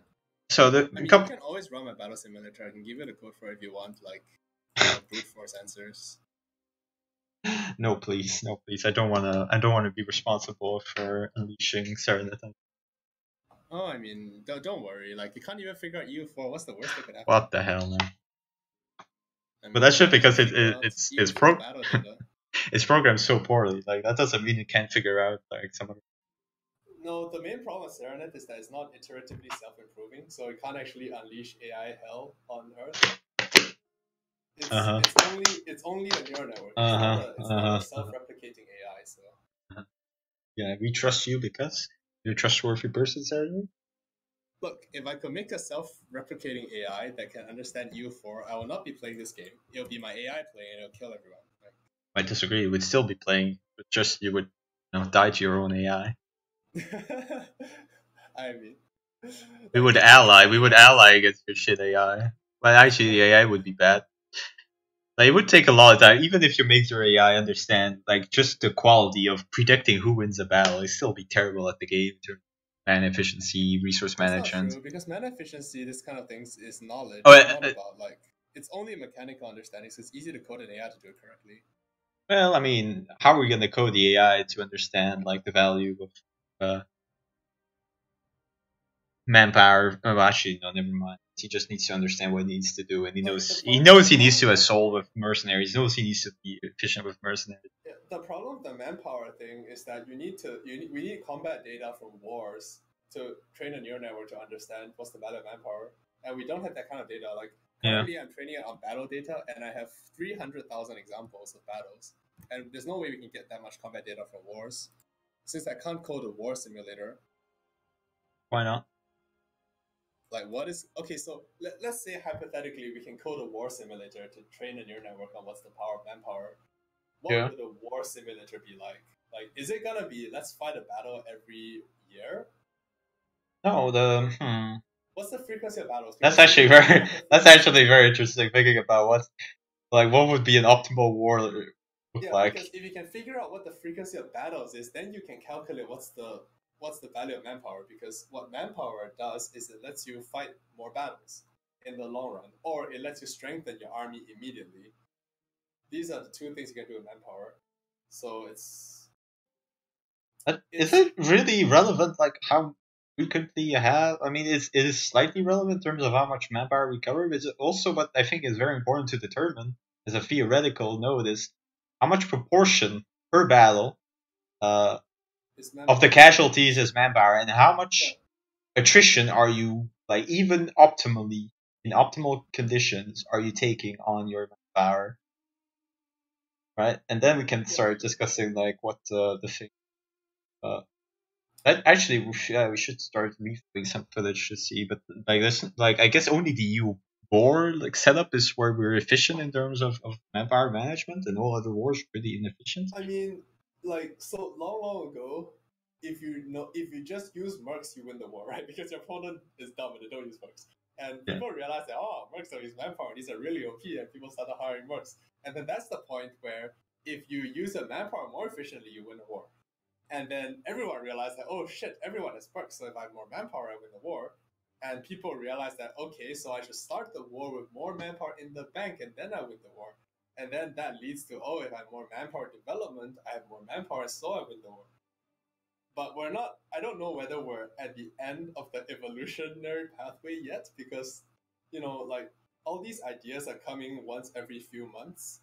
So we might come up with new ideas that's gonna. Well, I'm thinking let's stop this like how do we improve the war simulator, because we already have some data we discovered somewhat recently. We can talk about, give somewhat practical tips. The first thing is assaults. We were theory crafting whether or not assaults, the combat with, whether it was worth it to actually have full combat with, as in the units that can participate on the attacking side in the assault, whether or not it was worth it to have all of them, or if it was better just to have the same amount of units assaulting as the ones that are in the garrison. Because in regular fights, there's no such thing as flanking. So if it were like a regular battle, you would not want to have your actual size of army that could participate. You want to have the same amount of garrison. But it's actually incorrect. It's more efficient to have all the units that can participate in the assault participate. So it's 5 times garrison size. Yeah, so it's not actually a straight up normal battle. It's not a straight up normal battle. But it looks like it's a straight up normal battle in the sense that it's a normal battle. Defenders get +5 to dice rolls. Defender take 1/20th of the damage, right? No. That's not. It's regular damage, but it's just 5 dice roll difference. The Define says that defenders in the assault take they did that. 0.05 times damage. Wait a second. So if you look at Defines, there's right. Do you have the Defines thing in front? No, I don't, but I can open it. Because like, wasn't there one other modifier, and that one that was like 10, and we were like, what the fuck is this? Yeah. Oh yeah, but that was a 10 time amount of damage you're taking, but that was incorrect. No, let me try to find it. Okay, whatever. It should be, because else you're still like I think that makes sense in terms of kill casualty. But the basic gist of it is that it is worth to attack with 5 times the garrison width at all times, and that also means that if you're like late game, if you're fighting someone with defensive and he has like 10k garrison, then you definitely want that 50k. You want more because you want 55 or like 60, so you can consolidate while you're assaulting. So now I'll give a disclaimer: is that this data comes from Accordion, the single player guy who played Yeren. Not that that's relevant, but he's a really good player. Actually, he has a YouTube channel. He has. So there's like his data is probably valid, but I don't know from when that data is. So maybe things could have changed. It's a couple of months ago. In that case, it's probably fine actually. There's nothing changed to the mechanics as far as we know. I might mean like 8 months ago. But even 8 months is fine. If it was longer, then that'd be problematic. So, like, he didn't do a lot of tests, but the test he did do indicates that you should assault with your combat with. So do that, not splitting, because I was considering speculating maybe that would have been. So anyway, what we're doing currently is actually good in terms of assaulting, just assaulting with like your vanguard. Yeah. You split it in half, you send it away, then you assault, and that's the perfect way. If you split your vanguard into 60k and 60k, I think that's good. Well, I don't know why you're using 110k vanguard. No, sure, you have 80k infantry on it, and you reinforce with 40k. Yeah. Merge infantry, split, send 60k out, assault, consolidate, right? Yeah, exactly. So that remains the meta. It's confirmed that it's efficient. Okay, what are the other things? We discovered that damage reduction and damage dealt does not impact moral casualties, and so it's actually really bad compared to what we thought, like how good it was. Like France, 20% fire, actually not that good. Still good, I mean, but it's still really strong because it makes the cannons deal a lot of damage, but yeah, but only it's kill not nearly, casualties. yeah, And it's not nearly as good as what we thought it was before. yeah, now that we discovered this, like what Also, two? also according to what people say, the wiki's formula are wrong Yeah, for both casualties and moral casualties. So no, maybe we will for actually need a lot of testing data to find out what the real formula will be. for moral casualties, but it's not incorrect for kill casualties. It's No, the incomplete kill for casualty kill is casualties. also wrong. It's definitely wrong. But the difference is not It's that much. incomplete, but it actually checks out pretty well with like rounding down and No, up it's down. consistently more than one damage off, so I don't consider it. Yeah, that's what I call the up down side. Like no, it's not because of that. You're consistently dealing one less damage than predictions. Like always, at least 1 to 2 damage less than predictions. So I don't think it's accurate. Yeah, but I mean, it's sufficiently accurate to make predictions and understand. Whereas with the moral, it's way off, way off. Now we did we have a makeshift equation, I guess, that makes somewhat acceptable results. Is pretty bad also, but I mean, it's better than so the. Okay, so here it is. Assault defender loss equals 0.05. Yeah. Assault attacker loss equals 1.0, and assault dice modifier equals 5. Yeah. So. Checking. Anyway, so the moral casualties, if you divide it by 520 instead of 600, and then you do like +1, and then you come to acceptable results. So now we're gonna have to retest what that means exactly for like moral versus discipline, because that's still the main question. But one of the questions that was interesting to me when I was grading, for the purposes of modding, I was grading damage reduction and damage dealt modifiers, considering the change in the impact of moral.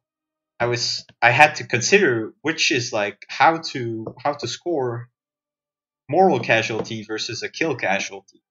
And the answer is the conclusion is I don't have a good answer for that. Like, what is one kill casualty worth compared to not one moral casualty, because it's not comparing 1 to 1, but like 1 unit of kill casualties versus 1 unit of moral casualties. And thinking about this from pure theoretical standpoints, I would consider that a moral casualty would be superior because it helps you win the battle, and that's what you end up wanting. The main issue here is that we are still working on the military strength model in terms of a battle simulator. So we're thinking about how strong this modifier is in a head-on fight with the other guy. Yeah. But a lot of modifiers that we don't really value, not valued in terms of quality, like for example manpower or this kind of stuff. They don't give you value in a fight. Like they don't give you extra value in a fight. So it's hard to quantify their long-term impact in a war which consists of multiple battles, because it's quite conceivable that, so we know that 5% moral is much weaker than 10%. 10% discipline is much weaker than 5% moral in a straight-up battle. Right? You mean the opposite? No.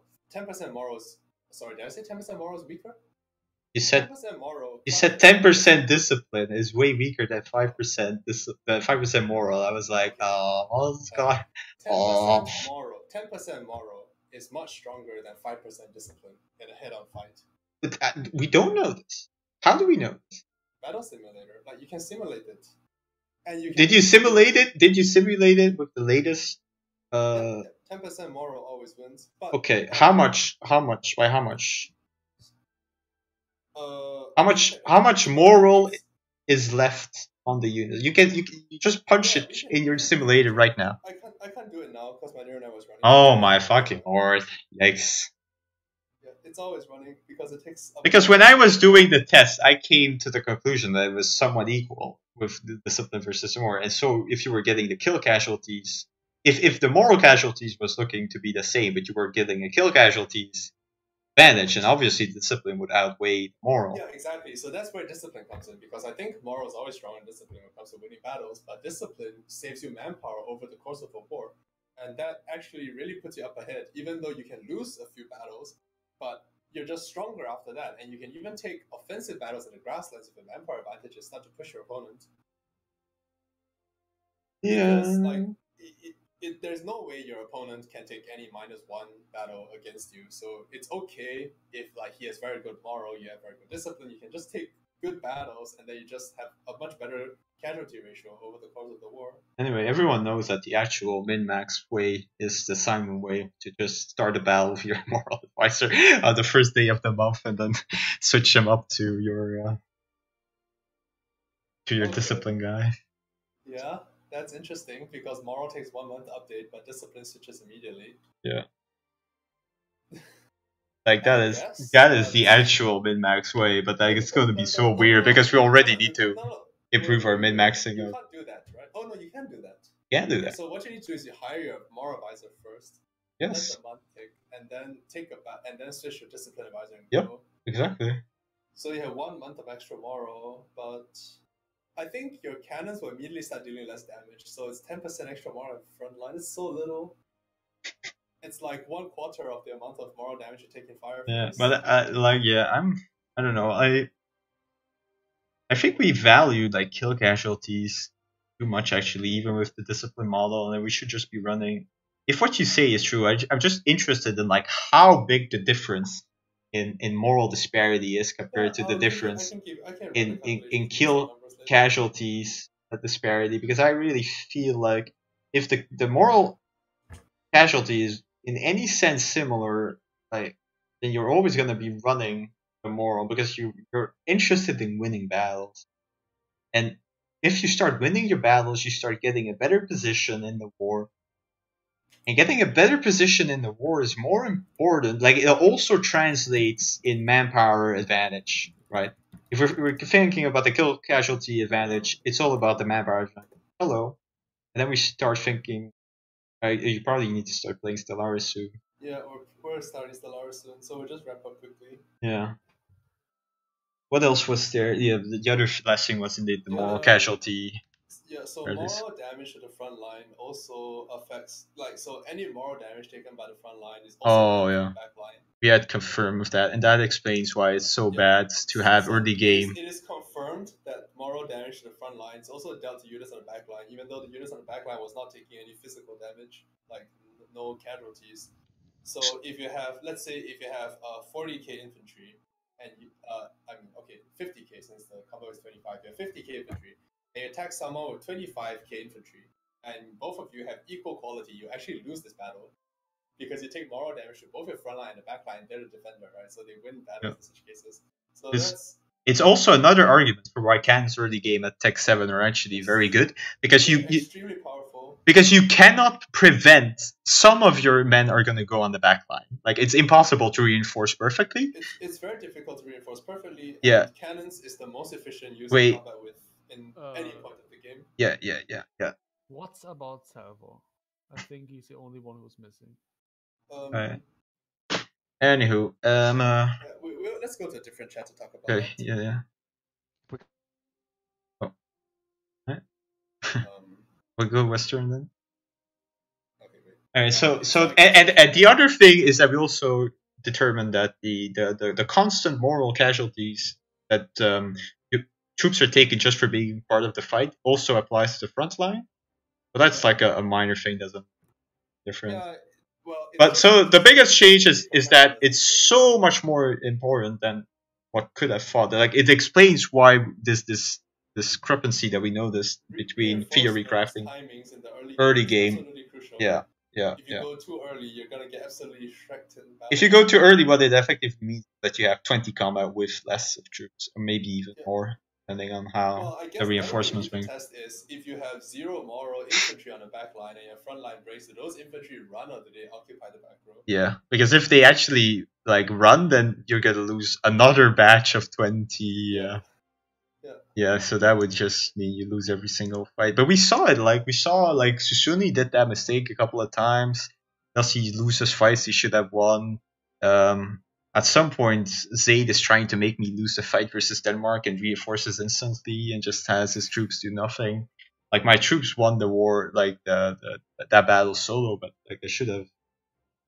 Anyway, so that's like is even more important than we thought to reinforce correctly at the timing. And cannons just make it so much easier straight from the get. Yeah. All right. Well, next time we're just like, this is the interesting part.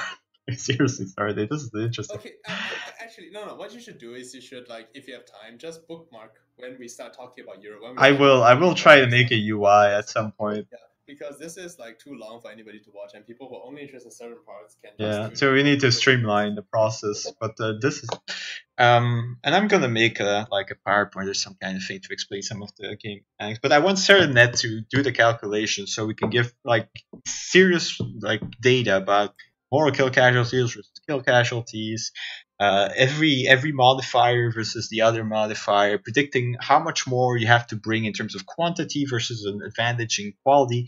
And I want to update my effective discipline model, but because not only do we need to update it for vanilla, but we need to seriously update it for EUBoar, and we need to rethink about the value of quantity versus quality in EUBoar. But I guess that will take some. Currently, I feel like manpower. Okay, so from my experience fighting wars, currently it just seems like manpower wins wars. Yeah, but I mean, you say Because that, we'll see. at, I think people have gotten better at the game, so they take less battle. That's also like an interesting thing. Is that yeah, I know, but manpower allows you to either start stronger or allows you to be more sustainable, and both of these lead to winning wars because you don't, like, if people get smart, you don't get blitzed, right? And if you don't get blitzed, sustainability is what wins the war. Yeah. So manpower recovery, very crucial, I think, in the mod. And if you consider the war. Well, you say that. Full sieging the enemy. You say that, but if your quality is so bad that you're not winning any fights, then sure, you can be. Of course. It's not that you ignore quality. It's just that manpower focus is a much bigger thing in the mod. Because let's face it, no matter how much quality you have, you're not winning a war if you're out of manpower. Like, you have so few marks in the mod, right? If you're out of manpower, you're just not winning a war. Yeah, true. Okay, well, I'm gonna let you play Stellaris. I'm gonna try and make a UI and stuff. Never have time, or I always have time, but I never have to go.